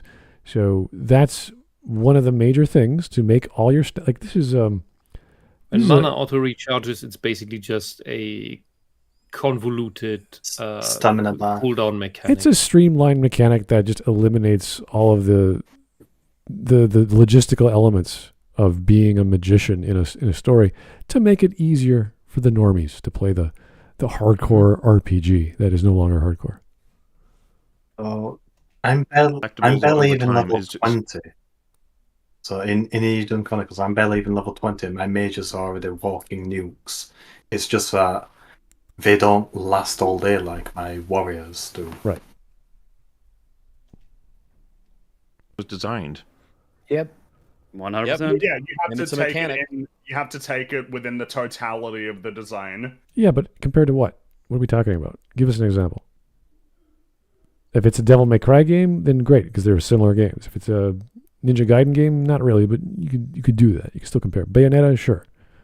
You can try it. But please tell me, where's the mana in these games and how they work and they recharge?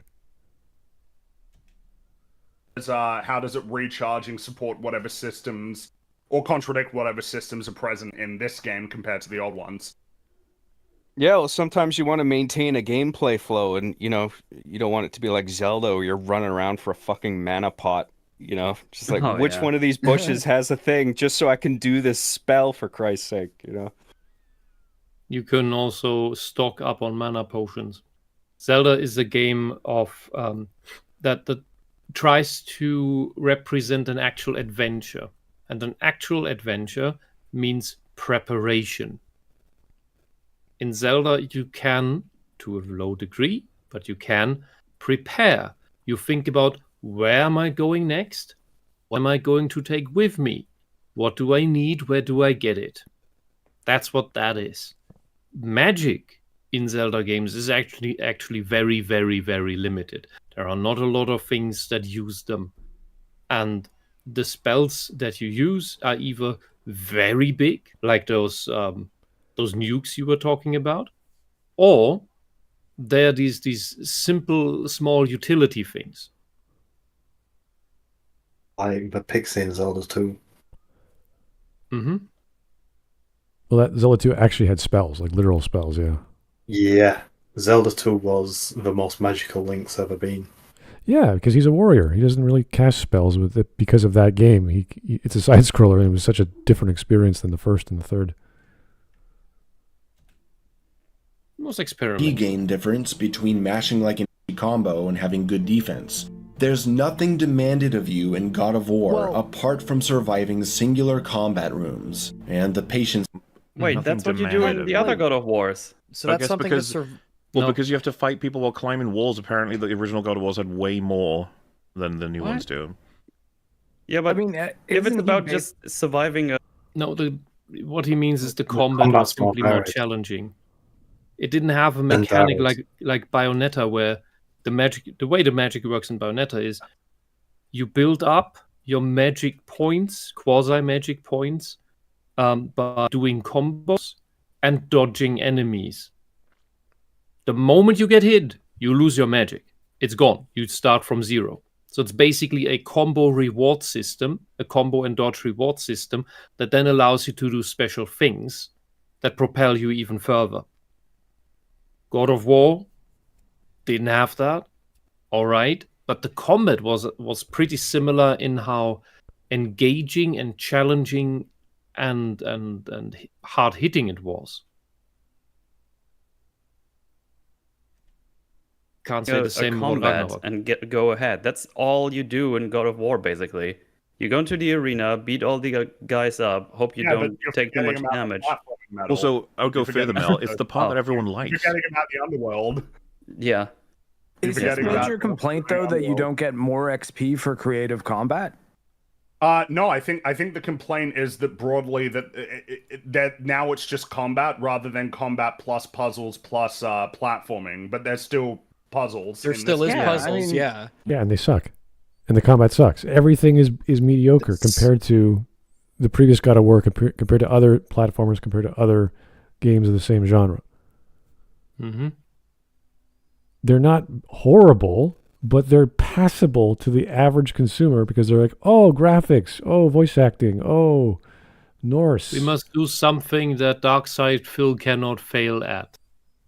Auto moving, like that is silly. Like it's kind of like we always talked about in first person, but first person engines like Unreal or all the various engines in early 2000s. They had auto lock on mechanics. This was part of every engine, and every game designer, every game developer who talked about it says, yeah, we're never going to use that. We use it for finding things in real time, but we never use it as a game mechanic because it's cheap. It's silly. It's like, what's that? I don't know, those characters in Overwatch where they just automatically target things and you press a button, they all die. It's I don't know what it's called. I haven't played that game in a long time. Yeah, like Autobots or it's high noon and the guy just targets everything and boom, you press a button, everyone dies. Like that's his ultimate. Yeah, it's cheap. It's no, you're defeating the purpose of having a skill to the player if you have auto talk, anything really. So if you have auto movement, aimbots, yeah. If you have any kind of automatic real-time event like auto move in God of War, then it's not skill. You don't know the actual distance between the enemy and you, and you're leaving it up to the game to correct your problem. Saying, no, you're off by, I don't know, 5 centimeters in that scenario. We will move you instantly and you will attack. That is the problem. This is the same thing with skill shots versus nukes in any kind of RTS or MOBA or anything like that. People are like, oh, wow, this guy is such a great player. His ultimate is you target the enemy and boom, they die. As opposed to, oh, I have to actually aim in real time while he's moving left and right. Oh, I could miss with my ultimate. My special power is I win button. Yeah, that's the Karthus, the ultimate. You just sit there, you hit your R, and boom, everyone gets hit on the enemy team. Whereas Urgot, you have to actually aim with your ultimate, and you usually miss. Yeah, there's in a very, very complex board game that is extremely massive, takes insanely long to play. It's a 4X game, and there's one race that basically, as its racial special technology, has a quasi I win button. It's not I win the game, but it is very, very close to that. And the difference is everybody can see what the player who plays that race is doing and working towards, so they can still sabotage the way there. So they still have a gameplay element. If it's just, level up like everyone else and then get the button, that's stupid. Okay. The puzzles we referenced are ones that you can actually skip, but can you?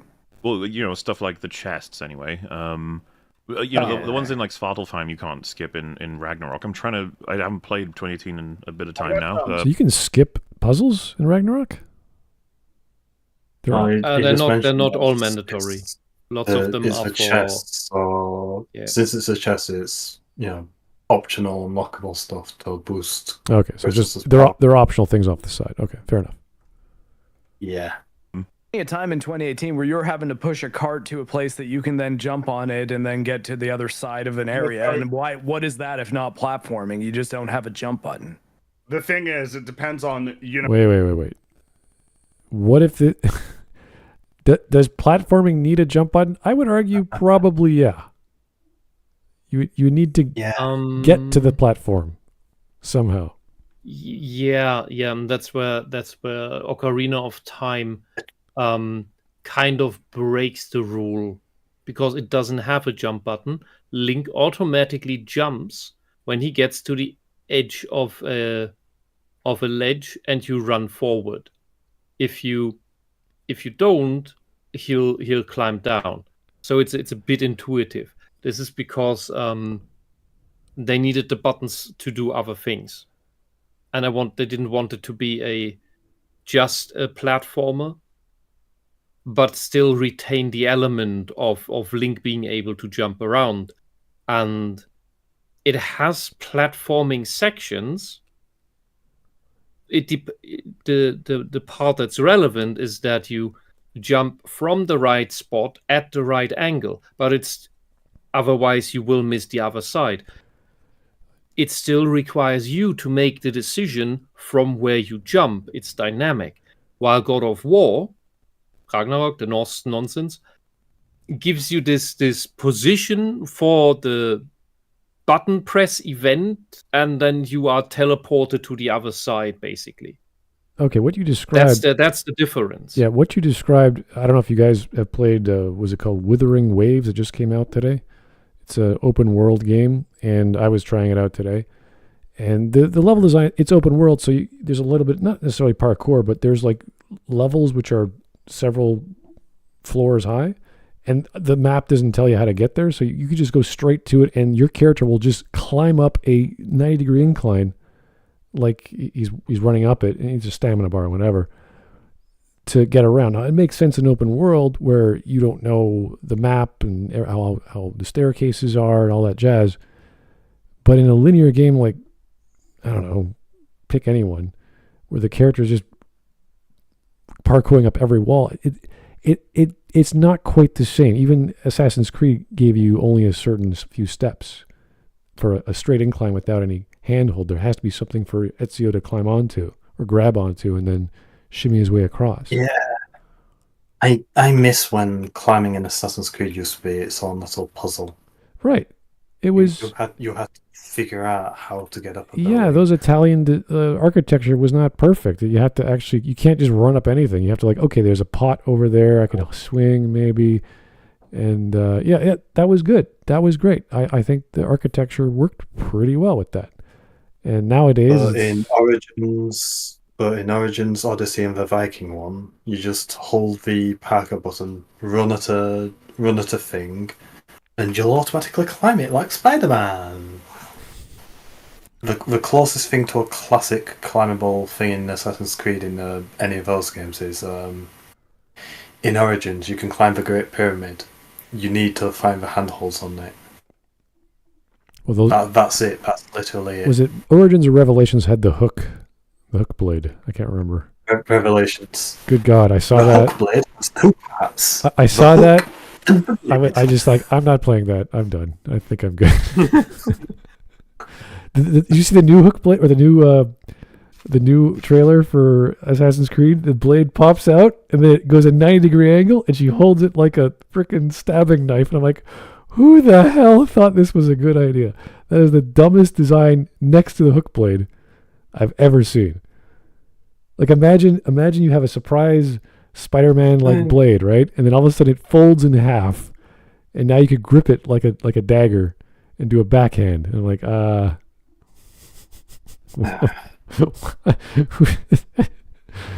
the only part of Shadows I've really paid attention to is your suit. And just like Miles Morales, I'm not going to say his name right either. All right. Let's keep going. Any game very reductively. You could just say, well, all first-person shooters, you're just centering the screen on the thing you want to kill.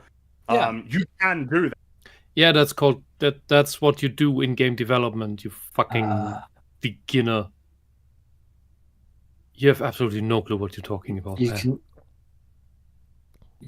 can look at the thing that you're trying to kill. Yeah, the thing is about game design. Yeah, it's called eyes on target. Reduce it to the most basic, simplistic mechanic that it is, so that you know what you're actually doing, what you're actually building.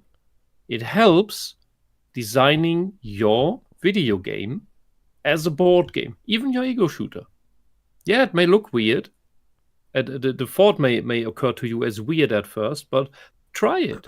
Give it a try. I remember. And when that works and is fun, then you can actually design your game. Yeah, I remember we were arguing about back in game design college because the Unreal Engine had two mechanics for weapons. One of them was point to point, meaning you this was for guns because bullets are so quick you can't see them, and the assumption is if you aim at it, it's a line of sight, boom, it's dead, or it's hitting the target instantly. The other mechanic was projectile. And with projectile, you could make realistic physics so that if you're shooting past 1 kilometer or 2 kilometers, the bullet will have drop distance or drop forces. So you could actually slow it down, even though it's still a bullet. You can make it a missile, you can make it whatever. And you can make a realistic style with gravity and air and all kinds of resistance to make that trajectory change. So you could make a realistic style simulator shooter game if you wanted to. So we were always playing around with physics and seeing, well, maybe we could hit a target 4 kilometers away, and we have to a super zoom lens. And it's laser tag versus paintball. It's having fun with the mechanics, and if you want every gun to be point to point, then you're playing like a Quake style game where everything is a rocket or a railgun or whatever. And that's fine, but if you want to do something real, like a simulator that would train military guys how to use a rifle, that's what you'd have to do. So, plus there's all kinds of different mechanics involved with a real projectile traveling that many frames a second, that quickly, that far, as opposed to just point to point. So, fun stuff to talk about. Who's basically all of the elements that that's not a very meaningful observation to make. Yeah, I could hand him, I could say, here, Apex Legends, all you have to do is be the last squad alive. See, it's simple, right? And you'll get your ass kicked. All you do in the old God of War is you press the square button. Like, you could do that, but that's not fair.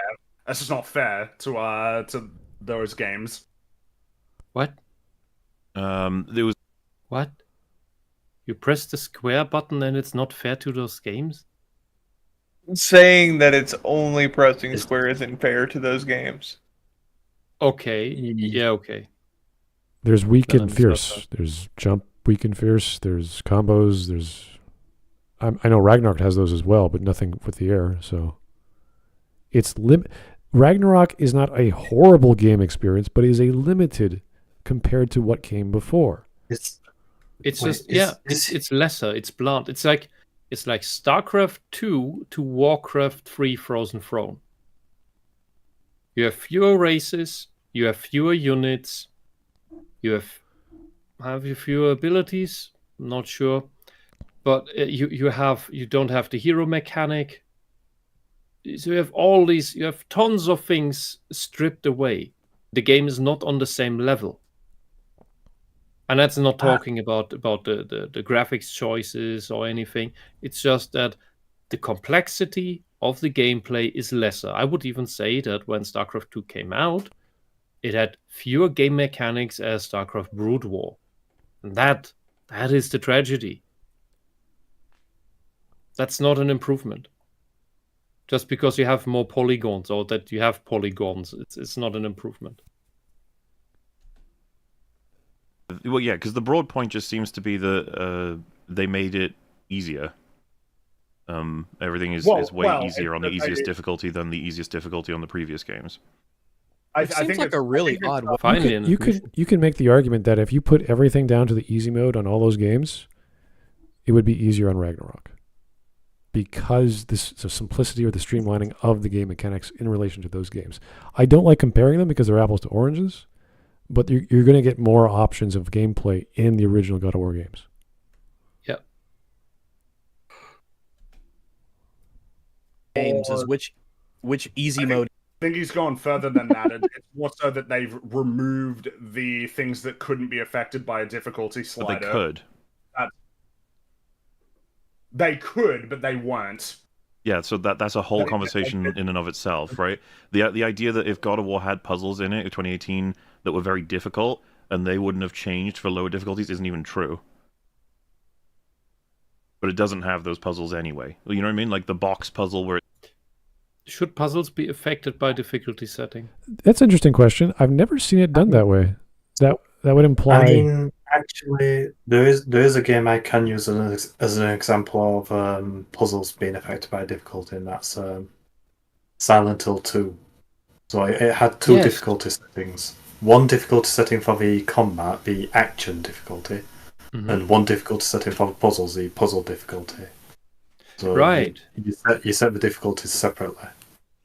Right, where in the easy setting, you had the code for the door, like lying on the table, and in the difficult one, the keypad was broken, so you didn't see the display.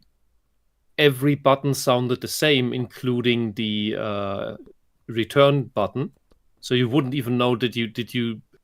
How long is the code you punch in?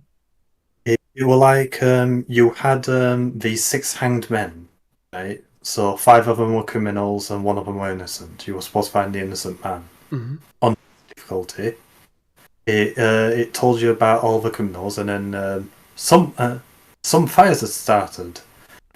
So the guards, police, found this one guy who was convenient and hanged him.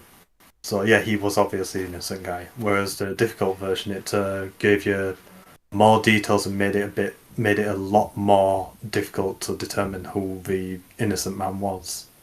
Do you remember my favorite was the Shakespeare puzzle for the door code, where you had you had to have the right. You got passages. You got a poem. And it was put together from passages of different works of Shakespeare, and the works of Shakespeare were on the shelf, and you could each passage, from each work was in a different volume. So thereby you could construct together what is the code for the door or the safe or whatever. I think it was a door. By figuring out this passage is from volume 2, this passage is from volume 6, and so on. That is absolutely amazing. All right. Here is Legacy. Thank you, sir. There's definitely a lack of improvement when it comes to the armor system. This is in relation to the original 2018, which is ultimately worthless, yet the RPG mechanics are needed. Yeah, if you guys don't remember 2018, you would find all these armors throughout I think they were optional as far as I recall. And they all give you different stats. So when you fight a certain enemy or what have you with a certain weapon, you'd have to combat them with certain armors. You're constantly changing your armor. And obviously, I find it so annoying and stupid. I find it immersion breaking rather. Yeah, that stats are attributed to just some magical things you put on your body to do different damage or whatever. Yeah. Let's dress up differently. Fuck off. It was like a class system. You design 20 different elaborate, hyper detailed armor sets to wear each one for 5 minutes. Yeah, what the fuck? If there was a job change system like in Final Fantasy V or was it 10x2, that would make obviously visual sense as well as skill sense. So you're changing your styles of combat. But yeah, just stats. It's like, okay, this is kind of goofy. It's just a fashion game at that point. You get destroyed if you don't, avoid the archers in God of War 1. Not a puzzle I think is particularly good, by the way. But if it were present in 2018, they may have made it easier on easy. And that wouldn't be wrong. That would be fine. Wait. Yeah, but they didn't. They did not have those elements. This is why we're saying it's a lesser game. Uh-huh. That sequence is easy. It's like they're very, very, very, very slowly approaching the correct position. Yeah, if they did this, it wouldn't be as bad. They're just trying to not hit it, because then they would have to admit that everyone else was right. This is no different than let's say listening to Beethoven and Mozart, and then we have 200 years later some guy thinks he could redo what Mozart did or Beethoven did. It's like, okay, he comes close, but he's no Mozart. He's not even he's in the ballpark, but he's nowhere near as good as the greats. So you go, good for you. That's a nice attempt. But we don't say, oh, this is the next mode start. No, of course not. We're not stupid. It's like you've had the best experience of your life. And everyone's saying, well, this one's just as good. And you're like, no, it's not. It's not even. How does it relate? You can't even compare it anymore. Oh, it's streamlined. It fixed the combat. No, it made different combat, and it's good in that context, but not compared to everything else. This is the whole issue. We know better. These guys know better. We should all be like, yeah, this is not the best thing in the world. You're right, yeah. I've now got... It might be my favourite classical, my favourite piece of classical music, but I've now got Marriage of Figaro Overture playing through my head, and I blame you, Swad. Because I never gave you the YouTube video of that, did I? Did I just talk about it? I think I talk about Figaro. You just brought up the composer. It's a great play. You should go. It's a great operetta. It's a good song, yeah. It's a good song, but. Okay. I am actually gonna have to head out. I just got a phone call. I need to go help somebody real quick. All right, take it easy. Good talk. Best wishes. All right, we are more than halfway done. We could stop here if you guys want. They're not saying much. I think we can finish this. Come on. Yeah. All right. As much about getting hit by the arrows yourself. Like I said, I don't have any issue with puzzles being made easier along with combat, because as Rags was pointing out, I think a couple of us, in a sense, combat is a puzzle. And so when you lower combat difficulty, you're lowering the chances for you to fail the puzzle, being this time like, oh, look, he's doing a big yellow charge-up move. You can't stand right in front of him. Got to move back, but then once he does that, he's got an opening on his back. Got to go behind. You got to make sure you charge your big blue laser. Just stuff, all the basic understanding of systems, and then taking advantage of your time slots to do the things. Well, it's the soft implication that the puzzles in the game are less worthy of being affected by difficulty than the combat is. But the puzzles are a part of the game, right, devs? You made it a part of the game. You built all this. You made assets. You programmed it and coded it. It's part of the game. Why are you ignoring this? And when I change the difficulty, how come these parts aren't affected? So they're just arguing that the difficulty slider is not affecting the whatever element of either combat or... The brainy part? Because in God of War Ragnarok, they're so dumb that they don't mean shit in the first place. No, there's the no way need. The way in Ragnarok it should work is at the very least that if you increase the difficulty, that the NPCs don't tell you the fucking solution anymore. While you barely started coming across the puzzle. Instead of having a difficulty slider for puzzles, have a audio slider for shut the hell up, let me do this myself. I mean, that would be the least bit of it.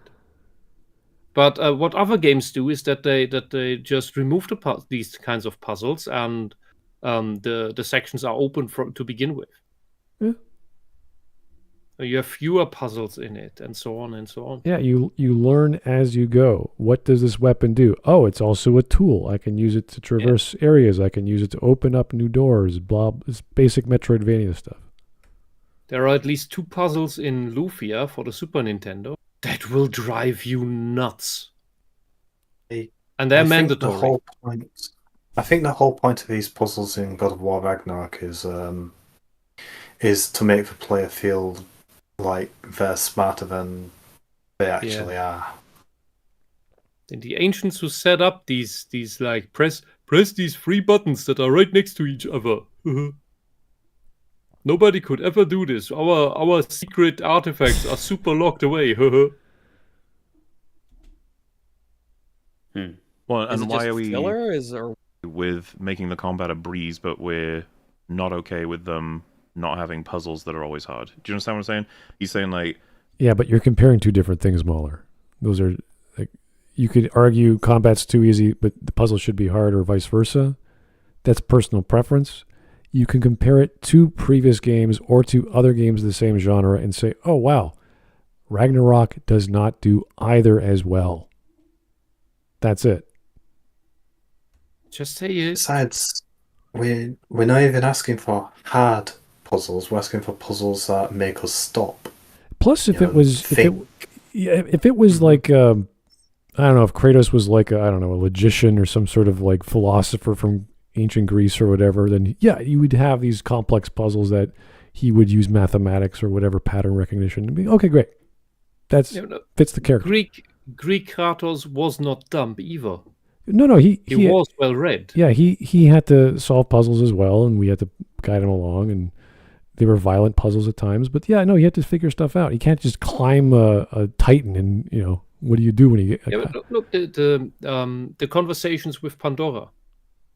It's argument, counter-argument, reflection. He has philosophical discourse with Pandora. That is not a dumb man. Yeah, and this gets reduced to I am drama man with son. Let me care about family issues. Grumpy drama man. I must carry my wife's ashes to a certain peak. Oh, the grumpy drama man who, for some reason, after being used and manipulated by the unlikable control freak Athena, marries the mortal version of Athena. Yeah, it's the same setup. Because that's exactly what his then wife does to him. Manipulate him and use him. Where he's part of another prophecy, only the prophecy of the Norse fates are just stupid. They're just like, oh, we know your character so well, we know what you're going to do. It's like, what? That's not how the fates work in Norse mythology, as opposed to in Greek mythology was like, oh no, this is what's going to happen. It's like, oh, all right. The Norse, it's the Norn together work the same as the Moiren. They're the same things. The fates here, as in the Greek mythology, are the same as the fates in Norse mythology. That was the idea. And they make this weird nonsense out of it. They use the psychology. We know people so well, and you're just like whatever. And like, that's not how they work. They're just pretentious idiots. And it was ultimately, go find your son. You know where he is. It's like, what? That's the guidance? Like, he's just told, where's my son? Well, you know where he is. Go get him. I'm like, what? That's why I'm here? We were that's why we came here, so that you could tell us where the fuck he is, you fucking idiot. And you know what a proper Kratos would have done when people are being so condescendingly dumped towards him? We would know. There's be lots of blood splatter, let's just say. Yeah, Kratos doesn't take shit from people, especially stupid people. I think the fact that they were underwater and he was questioning whether he could survive the journey back, like, maybe you shouldn't kill him. Anyway, combat gets way easier, but at least they in the it would be better on easy if the combat weren't easier as well. Like, what is the point of difficulty if not that? I don't get why using easy mode as a benchmark is strange, anyways.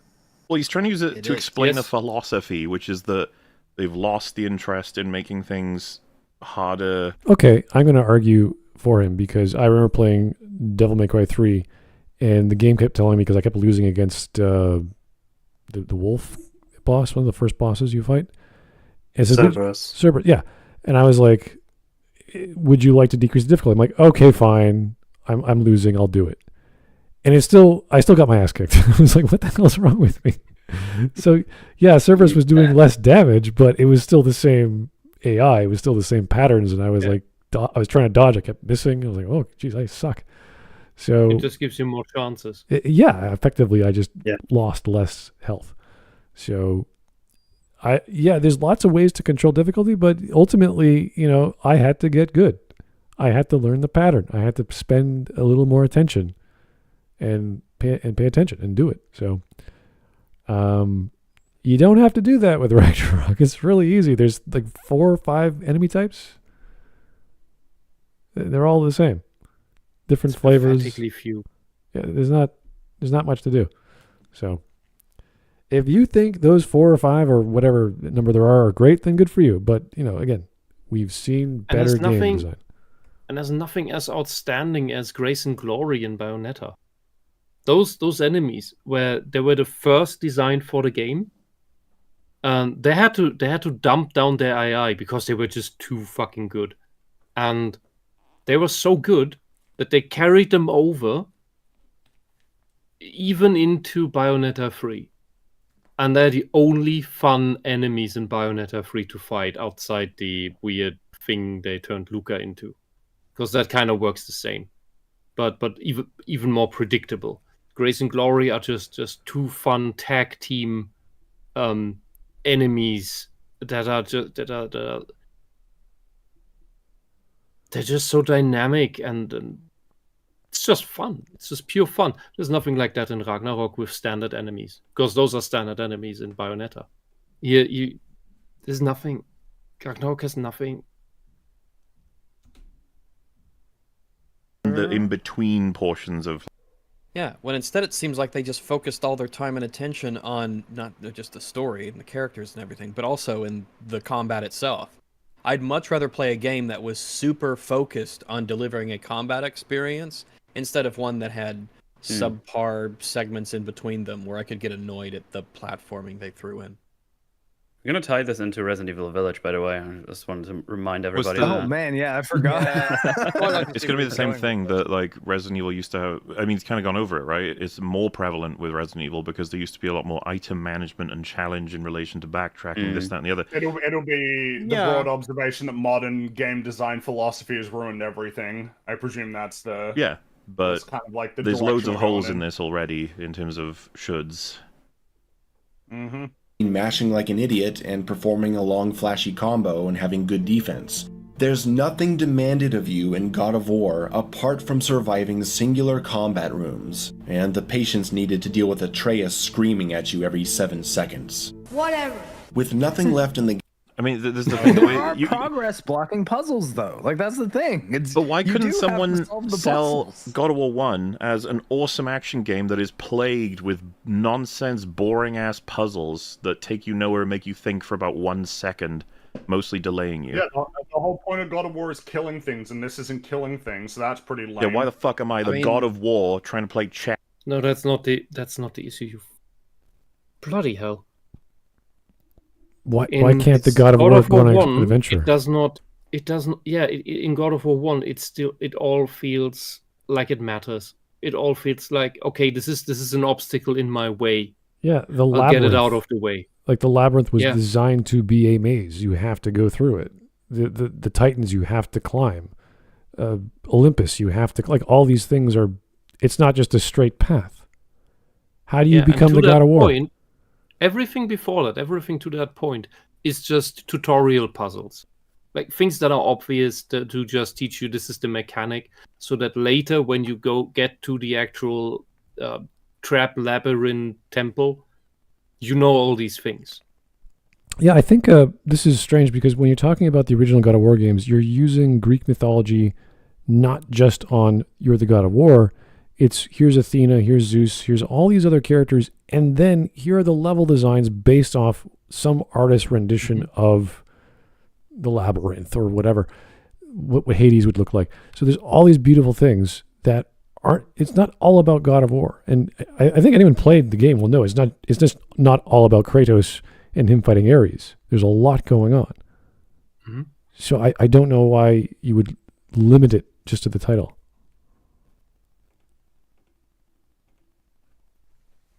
Yes, with a fucking little frog or something. This little beam that's spinning. This ain't what I was promised. Yeah, and that it's someone could just say it's incongruent with the fucking design of the game. The philosophy is silly. They're just trying to delay us. The thing with Hades in the Greek God of War being in lots of parts a platforming puzzle was that that's what hell is. It's deliberately annoying. It's deliberately painful to go through that because you are in hell. So it makes sense to use hellish game mechanics. That's the point. It's in Ragnarok, it's just the next exactly the same thing in your way that you have to go through, that you have to click. That is just, it's boring. That's the difference. So in classic God of War, you're in the underworld for a while where you're having to navigate several layers of the underworld, and I think at one point there were sticks. I don't know. I can't. I've not actually played it, so I don't quite remember what I saw Ginga doing. But there's also bits where you're climbing Olympus as well. So there's a lot of jumping and climbing for the bits that you need to go up the big fucking mountains to do. And a lot of Greek mythology does involve massive peaks and deep valleys going into the deep dark pits of the underworld. A lot of Norse mythology. There's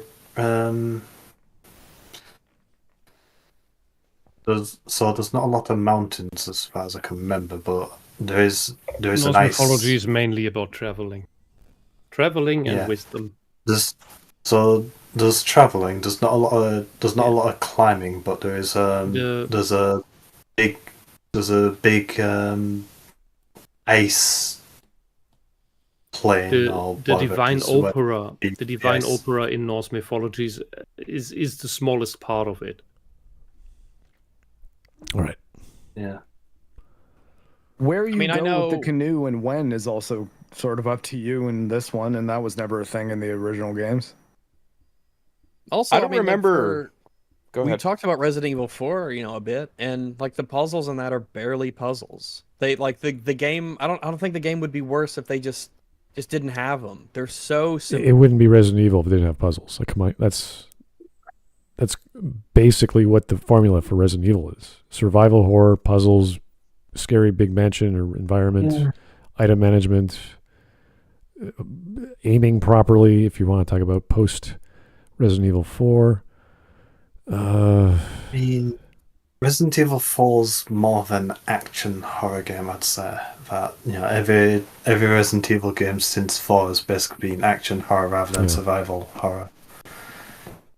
Lots of puzzles. Like I remember playing before Resident Evil was a genre that defined it. There was I talk about D, the game D. It's adventure game. Same vibe. Not as action packed, but a few action scenes. But it's the mood, it's the setting, it's your big scary weird environment. You have to solve puzzles. So it takes from that sort of genre and then builds its own schlocky movie genre into a video game, and it works, and people loved it. Hold on, Paul. I just want to hold on. Before Resident Evil was a genre. Yeah. So, I would say it is essentially its own genre. I'm sure there are other survival horror style games. It's a survival horror game. Right. But can you think of another one that the early games are, at least. Yeah, before technology was allowing you to do things in real time, like shooting and aiming and. Alone in the Dark is, I think that's the earliest one in it for the PlayStation survival horror, and then Resident Evil came out, and Silent Hill came out sometime after that, and that was also survival horror. I was thinking of like the 11th Hour or a few others that are a little strange to remember. Dino Crisis came out between Resident Evil 2 and 3, and Dino Crisis 2 was more of an action game than survival horror. I actually really like that one. All right, anyway.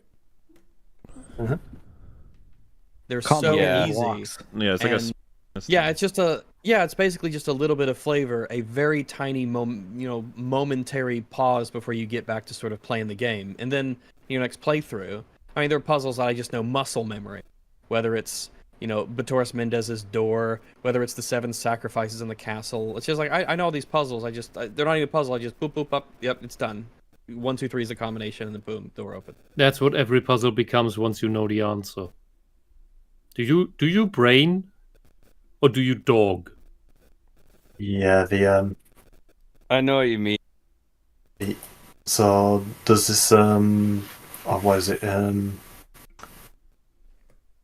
Is it the bias of knowledge or the knowledge bias, where you know something, so suddenly it's simple, whereas until you do know it, it's almost impossibly difficult to understand. It's like Rex doesn't understand how automation works and decision making. When you do something new, you have to actively think about it and make active decisions. Unless you're really just a reaction machine, then it's, we don't need to talk about your humanity, really. Once you've done that often enough, you know how the thing works, how you do the thing, and then you don't think about it anymore. It's like learning to cook. The first times you take your time with how do you peel and cut the onion. How do you do the same thing with the garlic, which works a little bit different? How do you do it with the vegetables, the different types of them? What's the best way to cut paprika, bell peppers you call them? Because there are different ways you can do that. Some are better than others, and eventually you figure one out, and then it all takes time. And the way you heat up everything, the first time, everything takes forever. Then you do it 20 times. And you don't even think about it anymore, and you're really quick. This is the same thing. Like learning a Rubik's Cube, or rather studying it. You figure it out, algorithm by algorithm, takes forever, can take years. If you don't look up a walkthrough, it can take years. Some people it goes quicker, some people stumble upon certain algorithms faster, but doing that last layer, that's a big algorithm. And once you have that, once you consciously have understood how it works, well, you can do it behind your back. You don't even need to look. When you've really figured it out, you can do it without looking. It's the same thing. Rex. That's like, why even bother at that point? If there's like two of them are occupied by skulls and there's one empty one and then there's a skull back there. Oh yeah, if I just pick that up and put the skull there, the door will open. Like, why even bother? Like, it's that's just what I mean. So The wall climbing stuff is like, in this game you just wall climb, but in this game you wall climb and then enemies come at you and you go, you gotta kill them, and you go, and you're like, why are you? It's boring. Like, why is this? It's so simple. There's no combat to it beyond you can press triangle. I think if you. You're not 6 anymore, Mauler. You're not 12 anymore. You're not even 18 anymore. We assume you have actually played a lot of games, so these things do come easy to you, so they do bore you. The question is, why does God of War Ragnarok not bore you? Because it is boring. It is actually designed in a very boring fashion compared to the old games, which have much better action dynamic. That is the real question. Why can't you admit that this game, that was also further ruined in the narrative, in how it changed characters by Sweet Baby Inc., as we now know, why can't you admit that it's garbage? Why can't you admit that it has the same flaws as The Last Jedi? Why? Can you admit to be wrong? Has Mola ever admitted to be wrong about something? Has that happened? Oh, yeah. When he was doing a stream talking about the Last Jedi stuff he made, and people made comments about that. I think he admitted to 2 or 3 things. I can't remember the exact reasons, what they were. But yeah, he got some facts wrong. That's normal. Okay. Then where's that here? I think this is on the subjective frame where he's trying to compare someone's opinion, but it's Mr. Objective. It's Mr. Objective Critique. It's the great objective media critique podcast. I don't know if he's ever declared himself objective, but I know he uses objective techniques, and that's what his entire show is built on. Oh, I don't know about that. I wouldn't go that far. It's what his fame is built on. Oh, really? Through the whole through the Dark Souls and the Star Wars critique. When I talked to him years ago and when I watched his stuff, I didn't see it as purely objective. Obviously, he had a lot of references that made his arguments very solid. Was the orientation for it? Oh yeah, I mean that's why people latched onto him.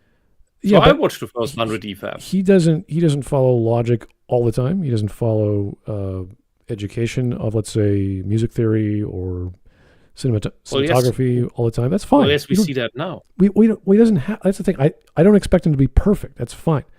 He can like Ragnarok for dumb reasons. That's fine. The same way he likes Buffy for dumb reasons. That's fine too. But you have to say, oh, this thing has flaws.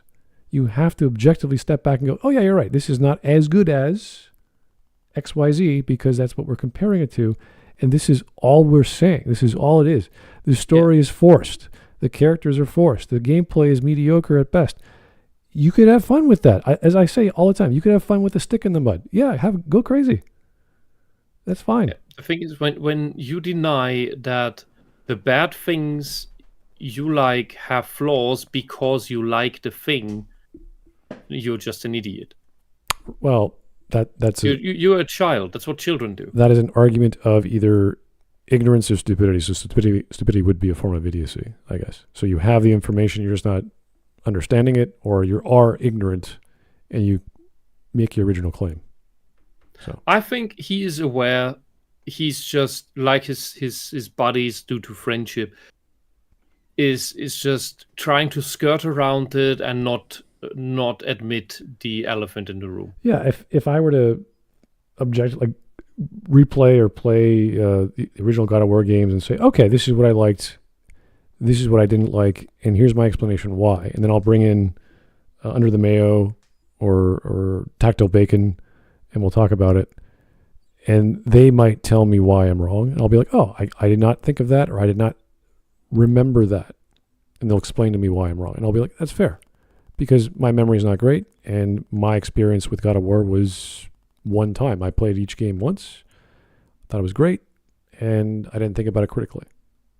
So we can do that. We can certainly go through. I could, buy God of War Ragnarok and play it and say what I liked about it and say, yeah, this is mostly a moving picture video game with movies and cinematics and voice acting.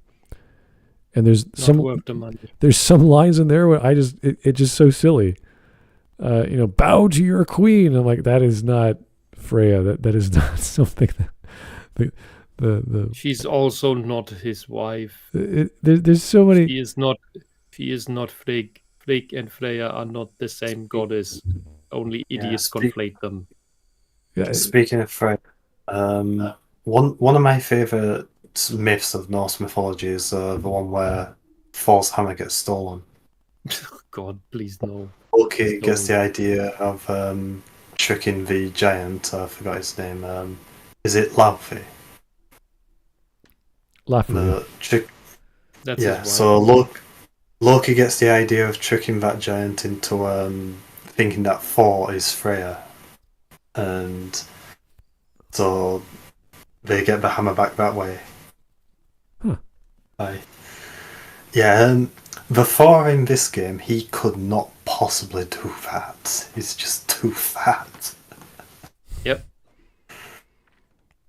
All right, we got 7 more minutes. Do we want to keep going?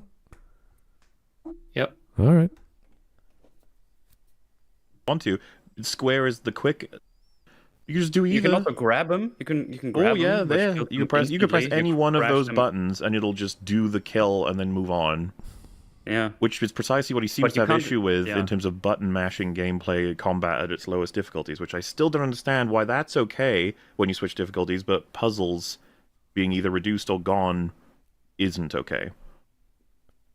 Game to challenge players outside of combat, the game is now playable for any old Joe off the street. He can pick easy No way. This would be somebody's first video game. I don't. Maybe someone. Then why did it sell so well? Why did everyone pick it up? Is it marketing and they never played it because it was too hard? Why was these people able to play it? Yeah, I don't know if that's a good benchmark, but if this sold so well and got so good reviews, either all the people who bought it and made reviews liked it, or all the majority of people who did buy it and sucked didn't make reviews. They just didn't. It was so hard for them. They couldn't. Even on easy level, they couldn't do it. This game is not... I've seen playthroughs. It's not hard. It does not look hard. What is the argument here? Oh, everyone played it. Everyone did not have an easy time with it, really. Maybe they're casual players. I'm not sure. Maybe they bought into the hype and just bought it for the hell of it. I don't know. Definitely not on average. Well, yeah, I don't think my dad could beat God of War 2018 on his easiest. Yeah. Oh, yeah. The guy who doesn't play video games or the guy who doesn't like video games. Like, come on. That's a silly thing to say. Unless we know his dad, and his dad is actually a hardcore gamer. Who knows? Used by it. That statement seems really elitist. Kind of. Yeah. I think I agree. The idea of if how is it elitist that he thinks everyone else can play this game easily? Wouldn't the elites be like, no, this game is super hard just for like me. I'm the elite. I think that's the opposite thing you're trying to say. I could be wrong. I might have misinterpreted. just pick up this game, set it to the easiest difficulty mode, and then they can beat it. It's like, yeah, that's why it's called the story mode. Yeah. I'm sorry that there aren't unnecessarily bizarrely difficult or out of place puzzles for them to have to solve when they just want to experience the story and characters. Because then it has bad puzzles. That you're admitting it. Good, thank you. That's easy. If you just want to experience the story of a game, watch a let's play. Instead of buying the game and setting it onto a story mode, just watch it on fucking YouTube. Especially since easy mode and story mode is a form of easy mode, was invented for games journalists, not because in the 90s that games journalists were thought to be incompetent, because in the 90s they were not. They were gamers back then, just like the game developers were gamers. So it was made for gamers, by gamers, and gamers reviewing the games. It was made for games journalists so they could get through the game quickly to judge its story, if that was part of it, to be able to give a good review quickly. That's why. And because to judge the mechanics of a game, you can do that on the side. You can do that with another playthrough. So with one, you get the story. With the other, you check the game mechanics. And that's how you would do your job correctly. We really don't hate journalists enough. Of course, that's not how they do it today. Today, the games journalism mode is because 99% of games journalists are not games journalists. They are non-gaming propagandist activists for a stupid ideology that only ever destroys the world, destroys culture, and has that as its goal. Did they mention story mode or whatever the mode is in Ragnarok? Because they're saying easy mode, but I'm assuming is the same. Yeah, he did talk about story mode just now. Okay, so they admit that there's a super easy mode for this game. Oh, yeah. Even then, it's too hard. Would make, and I see how a story mode even makes sense for something like Mass Effect, because you don't want to get through the mediocre gameplay at some point when you just want to play another route in the decision tree. Yeah, right. Yeah, that's... So the original Mass Effect, the biggest problem it has is with all the side quests, you have to go into 1 of 4 copy and paste dungeons. There's basically 4 dungeons for the side missions. And they just keep getting copied and pasted, and you have to fight enemies that either they're human enemies and they take cover and they shout the same 3 lines over and over again. Hold the line, enemies everywhere, I will destroy you. And it just is so annoying. Or they're not human enemies and they just charge at you. And it gets really repetitive. Yeah, the argument is that Mass Effect is mostly the dialogue wheel choices that you make. And that's fair. Yeah. The gameplay is just There's also fresher mods that you need to fight while you're in the Mako. Yeah, you get the Varen and the Krogan that charge you. There's A few others, but yeah, they're pretty much all the same in terms of AI. Yeah, the main story that's got the level design for the main story is a lot more varied, and the enemy designer is a lot more varied too. But it's not a lot more varied, but it's it's better than just the enemies. The gap sound so much better than fighting any human enemies in the side quests. Oh yeah, the enemies in episode or Mass Effect 1, the Asari, like they use biotics, they destroy you. They can disable your weapons. Like they do very obviously the Geth are very interesting, and you could say the Thorian is. I just mean the voice lines for the don't, because with the Geth they just go less annoying. as opposed to hold the line. Enemies everywhere! Yeah. I will destroy you! Yeah. Hold the line! Enemies everywhere! They could have added a few dozen more. Anything would have been grunting would have been good. Like oh. You know what would have been cool for God of War Ragnarok?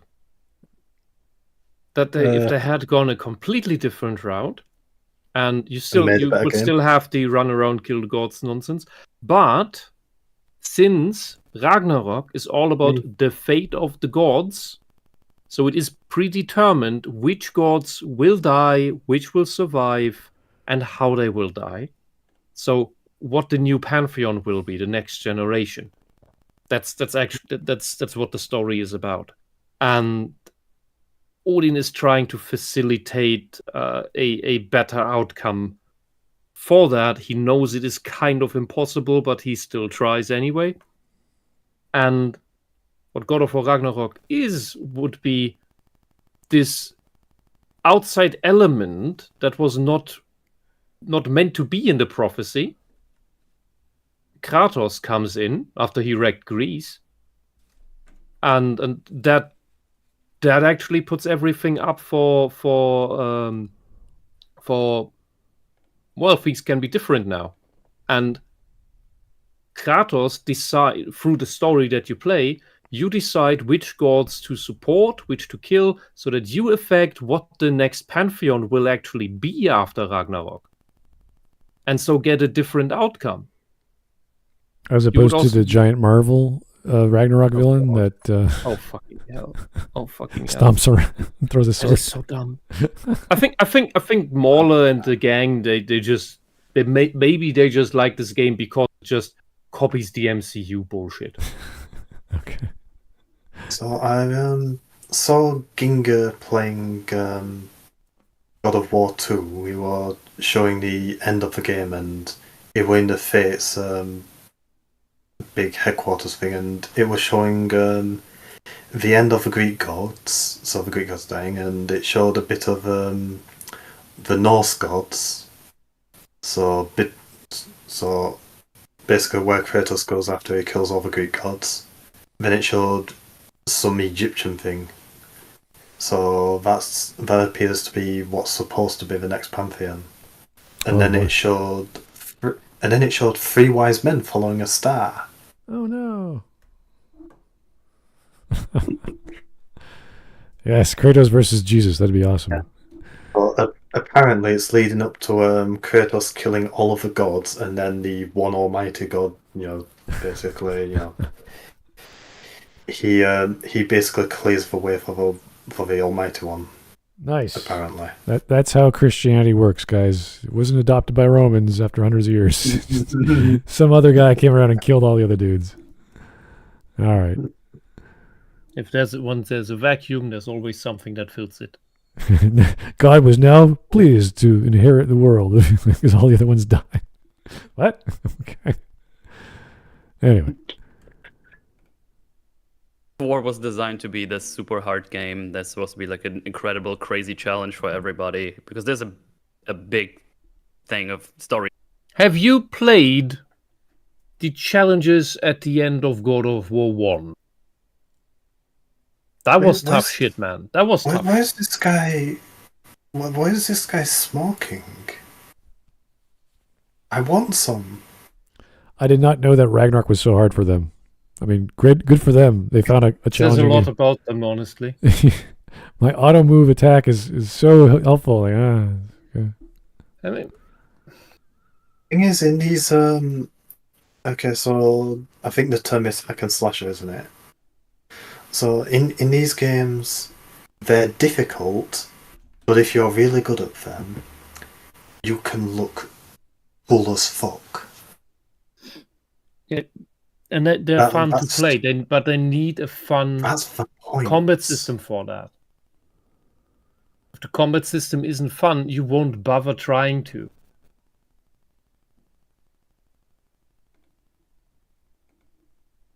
It's God of War feels more like a highlighted. You play God of War on easy. It's like, yeah, but there's puzzles that get in your way. Yeah, like, puzzles, okay, they get in your way on hard. Why did you play God of War 1 on easy? What the hell is wrong with you?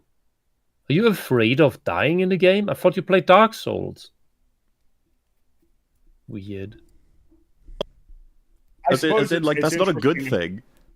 This is like, it's two-pronged. One, is there something wrong with the game being designed such that it's easier to get into? Is that necessarily a bad thing? It's like, well, depends.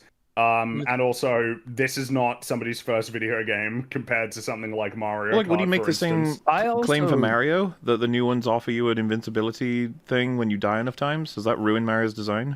Yes. Maybe. Well, maybe he would, but I guess he'd say that that's way less intrusive, which I mean, and it's optional.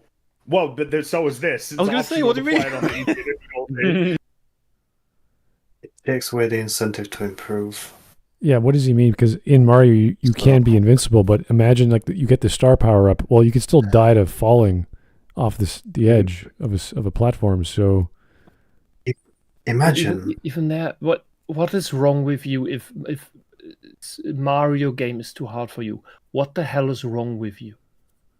So I played Mario Land when I was 6. I played through that when I was 6. When you are 6, it is actually a difficult game. If you are in your 20s, if you're in your teens, in your 20s, and a Mario game is too difficult for you, don't go to university. Go get a job at the supermarket stacking the shelves. Don't do anything with words. If somebody wants to play these games and they just said it's easy, like, man, go for it. I'm glad you're experiencing the story and characters. That's why I do that. The broader observation is that the experience for everybody gets dragged down because it's designed at a fundamental level to be more accessible. I assume that's his main point. Maybe he'd have to show that, like, he'd have to give mechanical examples. Well, that's the effect. That's accessible. That's accessible, and that's being dragged along. I'm quite sure he does that though. And if you watch the full video, he does actually showcase how God of War and God of War Ragnarok do a shitty job of combat, and a shitty job at. He's given examples. I mean, even just for jumping. Yeah, that's one of the examples I gave about how the game's been dragged down for the lowest common denominator, and how you can't fall off any of the platforms once you climb up to what's the Holy Land of Norse? What is it called? Asgard. Asgard. You're climbing up Asgard. You can't fall as soon as you go onto each new platform. So it's streamlined. That's the term, and that's not necessarily a bad thing. But you're dumbing it down for the rest of the audience. He doesn't have to say that, but it is a lesser game as a whole as a result of making things easy for everyone. Level design, combat, puzzles, you name it. Doesn't matter if it's a slider for difficulty. Exposition. There's nothing to think about. You would say I just did. I've shown only combat is the only obstacle, and combat is scalable. Whereas in the other games, there were obstacles that weren't scalable no matter what, like the platforming or the inventory management or something like that. What does that mean? The platforming is not scalable.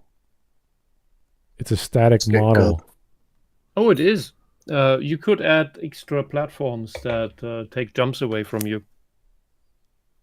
You could scale that too, technically. This is like saying the platforming in the original games are more complicated and therefore harder because there's more of them, or you have to make perfect jumps. It's like that's what a platformer is. That's fine. But now in this one, there's very limited platforming, if any. So by that metric, it is a lesser game. It is less. You're focusing just on combat. And if you're just focusing on combat, you have to be really good at it. And it's not really good. It's lesser. It's lesser in every way. Though that just creates a separate issue, which is inconsistency. If you have really hard platforming, then on easy mode, it's super out of place. What is easy mode on platforming? What is that? It didn't, and the specific example we're talking about didn't have super hard platforming. I want to know what easy mode is on with a platforming game is. I don't know what that is. How would a game or any design have a switch that go to easy mode for platforming? Like would the Mega Man platforms that go left and right be bigger? Would they move slower? Like what would that be? Especially in a 3D game. And my mother could beat Wario Land 2. And she was really bad. She was the type of person who would move the Game Boy in the air so that the jump would go further. Yeah. Things that today technically even work with motion nonsense. I hate it. But in Wario Land 2, Wario is actually invulnerable. It's not you only have one coin and then you die. You do lose your coins when you get hit, but you don't die. You can only die by falling into pits. And she beat the game. It had It's a platformer, for fuck's sake. It has some, well, according to the mechanics, puzzles and hidden rooms. Well, yeah, she got through that. And you want to tell me you can't do this?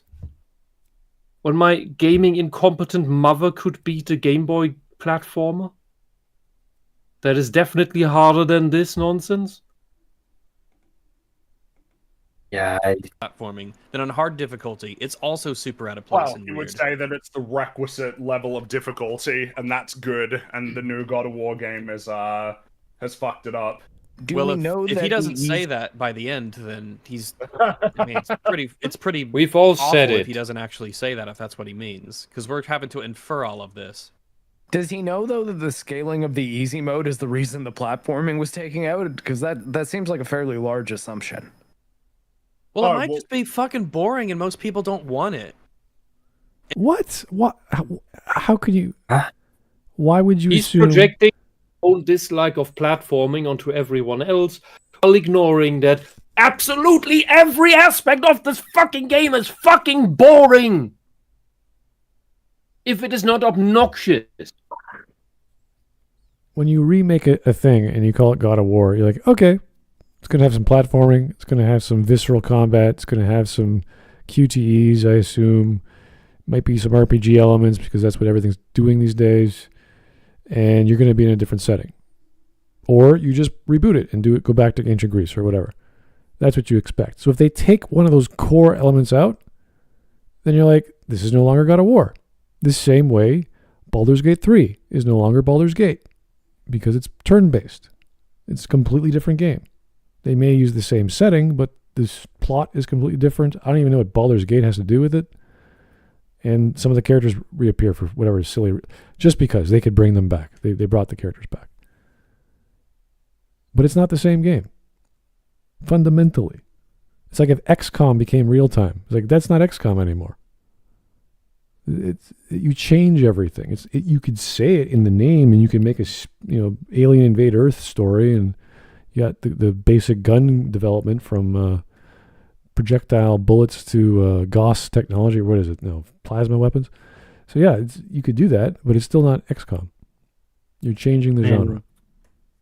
So with Baldur's Gate 3, that's so Baldur's Gate 2 effectively ran on Advanced Dungeons and Dragons 2nd Edition.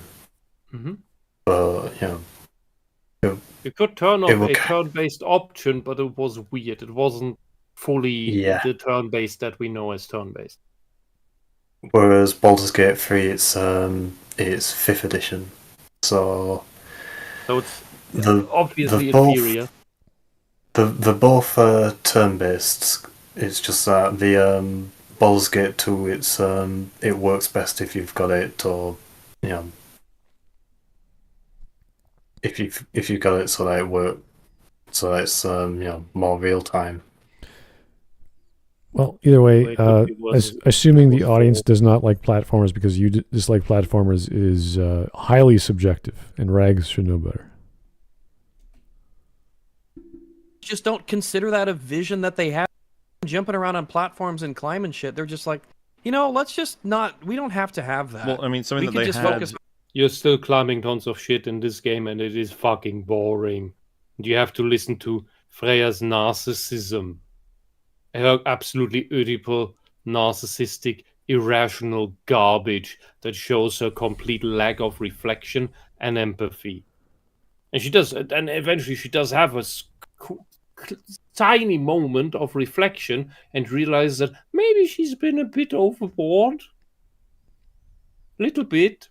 But then immediately turns another guilt trip for Kratos out of it. And that was from the previous game of being an obsessive mother, even though she knows her kid is frickin' psychopath. She still wants to... Well, in that scenario, and that is actually... I thought that was actually a good play on the Norse mythology. Baldur's invulnerability. Yes, that Freya's... Because Freya is Oedipal towards Balder.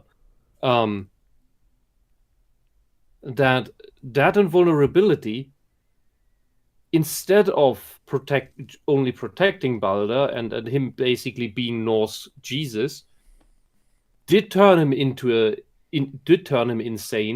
because you need that feedback. You need the feedback of pain and danger in order to become a full being. And Freya, in her Oedipal insanity, has deprived him of that. It's sort of like pins and needles. When you sit on your arm the wrong way and it goes dead, you lose all feeling in it, and the first feeling you feel is pain. And since she's protecting him from all harm, including all pain, he's lost all feeling because of it. Yeah, and it would have been that part was, I think, was actually a good idea. That was a good spin. Yeah. But the whole thing with the boy didn't work. The Kratos was not the contrary to that. He was not the counter to that. He could have been the father who disciplines too hard. So Freya is the Oedipal mother who excuses every misdeed of her insane son that she made insane through her Oedipal nature, while Kratos could be, especially since he's a Spartan, still too strict or pushing his son too much, too fast into adventure, into danger. That could have been interesting. Like, you have these two extremes that are both doing the wrong thing. Although it wouldn't make sense for Kratos because he was a loving father in Greece for his actual family, his real family, not this fake Norse bullshit. So you couldn't actually spin it. But it would have, at least from a narrative inside the Norse thing, it would have at least made a narrative idea. They didn't go with that. Kratos just let his boy run free and is an anti-authoritarian bullshit, which was basically the same shit as Freya was doing. Deus Dramatis was QTEs. People didn't like. Yep. And so there's a lot less of them now. Like hardly any. Shocking. I wonder if he would make I wonder if he'd make the argument of, being able to complete the QTEs is the baseline prerequisite level of experience you need to have to beat the game. Well, the thing is there is fundamental baseline prerequisites outside of combat. I know it sounds silly, but actually getting from one place to the other, regardless of how linear the game is, requires somebody to do something. They have to actually push the joystick. Is this an argument? What is he talking about? He's doing the same absolutely brain dead thing that he did in the beginning. I'm like, what is he talking? Oh no! It's a game because you have to push the analog stick forward. This is a software program where there's inputs and outputs. Like, thank you, Fringy. That's really helpful. This is. Do you drive? Have you ever driven a car? Do you ever stop and ponder the idea of driving a car and like pull over on the highway and go, wait a second, I have to press the gas pedal to go. How does that? Is that how you should drive a car? Is there a better? It's like, dude, are you okay? Driving a car safely is more challenging than playing this game. Anyway, Direction to get there. It doesn't play itself. Even down to the most basic things of navigating the world or moving the camera. I can see a lot of people getting overwhelmed with the wealth of options you have as far as places to go in the newer God of War games, because the other ones are very linear. It's that's interesting that you haven't mentioned is that there are just big open like hub areas. Yeah, it's like, okay, where do I go now? Or Vanaheim hub area, or the Svartalheim hub area with optional objectives that you can do that are going to influence the experience you have because of getting more or less experience, and then of course just making choices about what kind of upgrades that you're going to get as well. That's not something the game's not going to tell you which ones you're supposed to get, because the game can't tell you which ones you would prefer. That's still a decision that you have to. So basic RPG mechanics, min-maxing. That's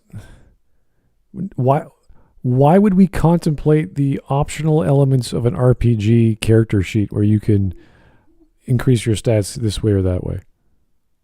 Why would that ever be an argument? Like, what is the problem there? Is that bad? Did he even bring that up?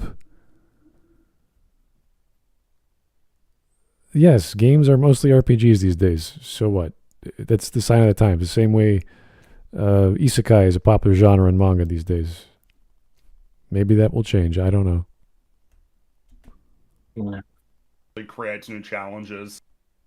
Example would be, it sort of applies to God of War, but I'll use an example from a game I've played. Was Gears 5 has 2 or 3 segments where the game is no longer linear, and it opens up. You have a little vehicle, and you have this area you can explore, and you could go around and do a bunch of side objectives, grab some upgrades, do a little extra story, character stuff. And if that was and I thought it was pretty neat. I liked it. It didn't seem super intrusive. I could skip it if I wanted to. It didn't overstay its welcome. So if it showed up in Gear 6, I'd be like, yeah, good. But if those segments were like boring and dull and super easy and pointless and just a waste of time, then I'd say, you know what, just don't put them in. Maybe you don't have to put them in Gears 6, or you have to work, better at making it actually good. The way that we engage with... You just made the argument to skip the entirety of God of War Ragnarok. That we engage with something in one game is probably going to affect our expectations for it in the next game. I got distracted by someone saying... So wait, is he talking about God of War 2018? How the armor system, for example, didn't work, and therefore they streamlined it? Or that in the original game, it had platforming and you didn't like it, and that was good, therefore he's happy that it's not present in 2018 in Ragnarok? I'm not sure any of these guys knows how to make an argument, something they know deep down they can't defend. I'm trying to, what is the problem here? The game is mediocre on every level. If you want to talk about drama and voice acting, that's different. It's not the game element. If that's what you like, we can talk about that. But they haven't even touched that. They just talk about mechanics and theoretical mechanics. I've seen Rex make an actual good point. I don't know. It's just what is a theoretical thing? Okay.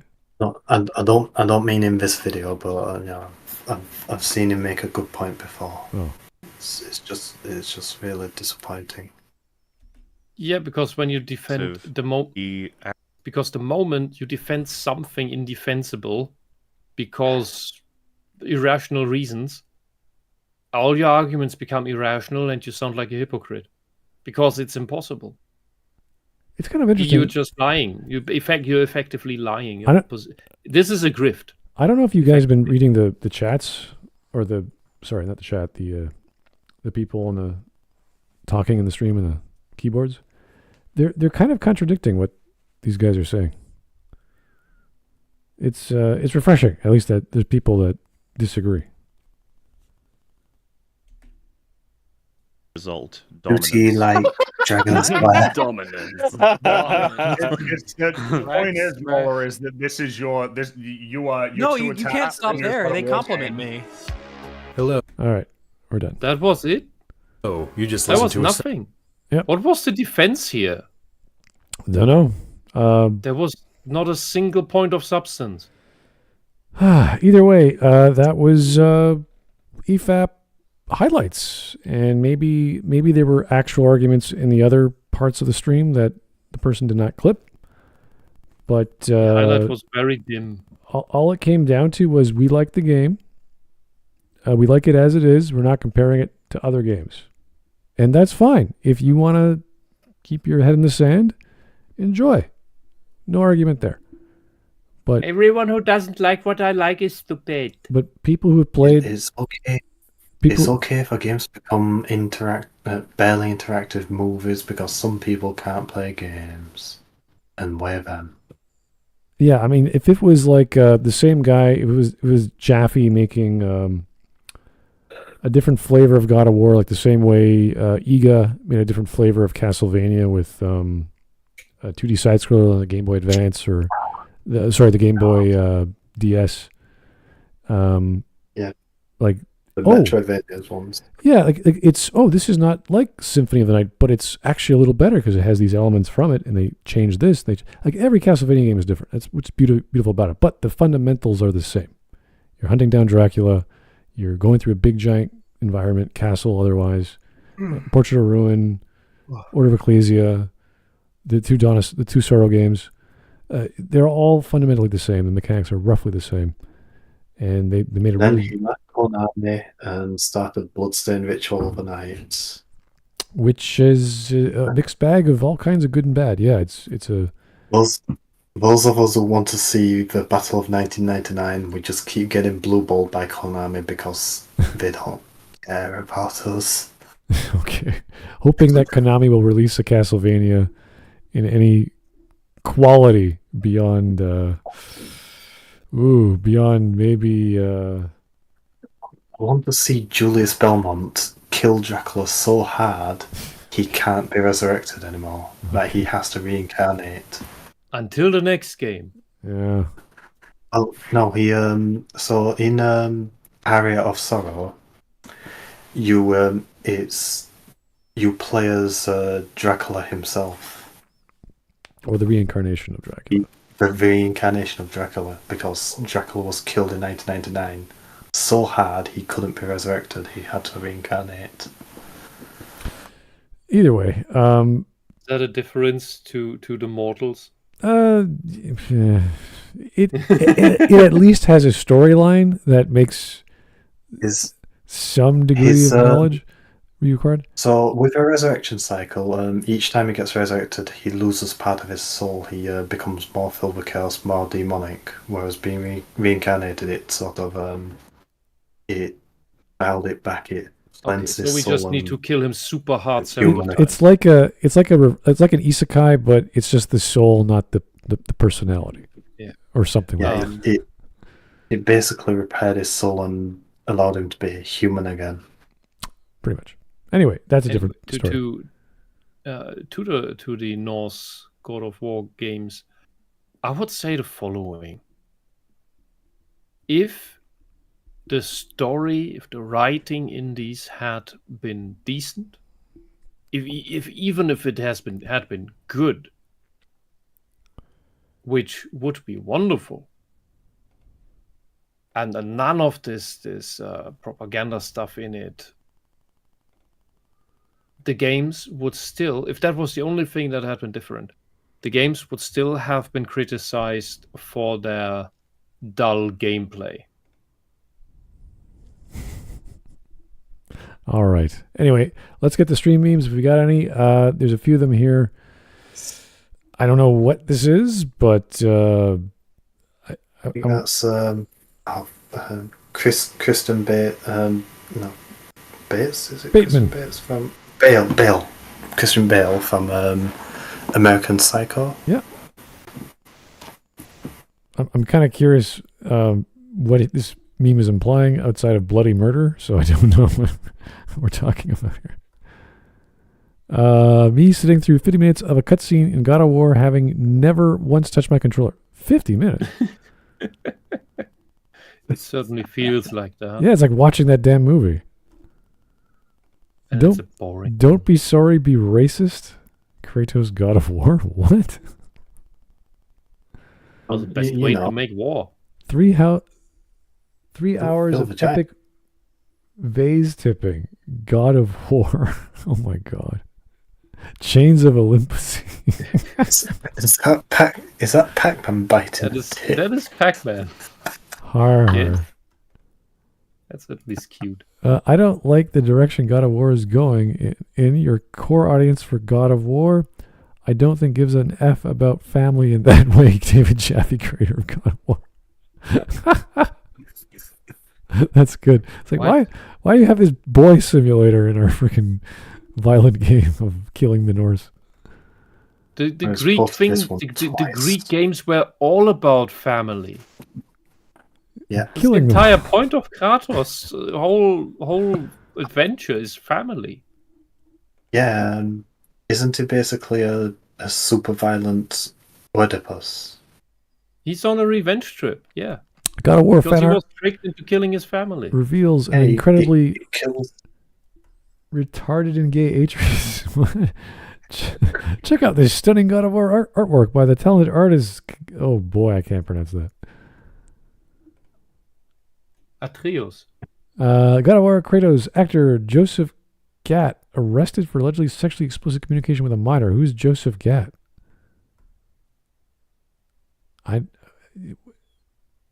So are they going to replace his lines? Oi, take off your pants.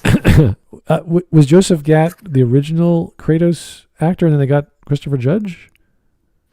I don't know. Let me just check. Who is Joseph Gatt? That's a good question. Joseph Gatt, actor, additional crew members, cinematographer. Did they just remove him from the production? Chat says he was the motion capture guy for the Greek games. Oh, okay. That's different. Toxic masculinity versus healthy masculinity. Okay. I disagree. The Norse Kratos is not healthy masculinity. The Norse Kratos is a cuck doormat. What is who doesn't properly parent his son? What is God of Thailand? What is going on here? Why is it called God of Thailand? Does anyone know this? No clue. No. Me, when I overhear new God of War getting praise it doesn't deserve. Yeah. What are you doing on your Wait, is that I don't girls one cut? I don't want to know. When you are told to go to Athens to fight a guy named Deimos, when you are told to go to fight a guy named... Don't say it. Say it. It's impossible. I don't know what letters those are. Tour. Sure. Fight a guy named Vadlahe da Vega Vinuf. Ekferage. Okay, I give up.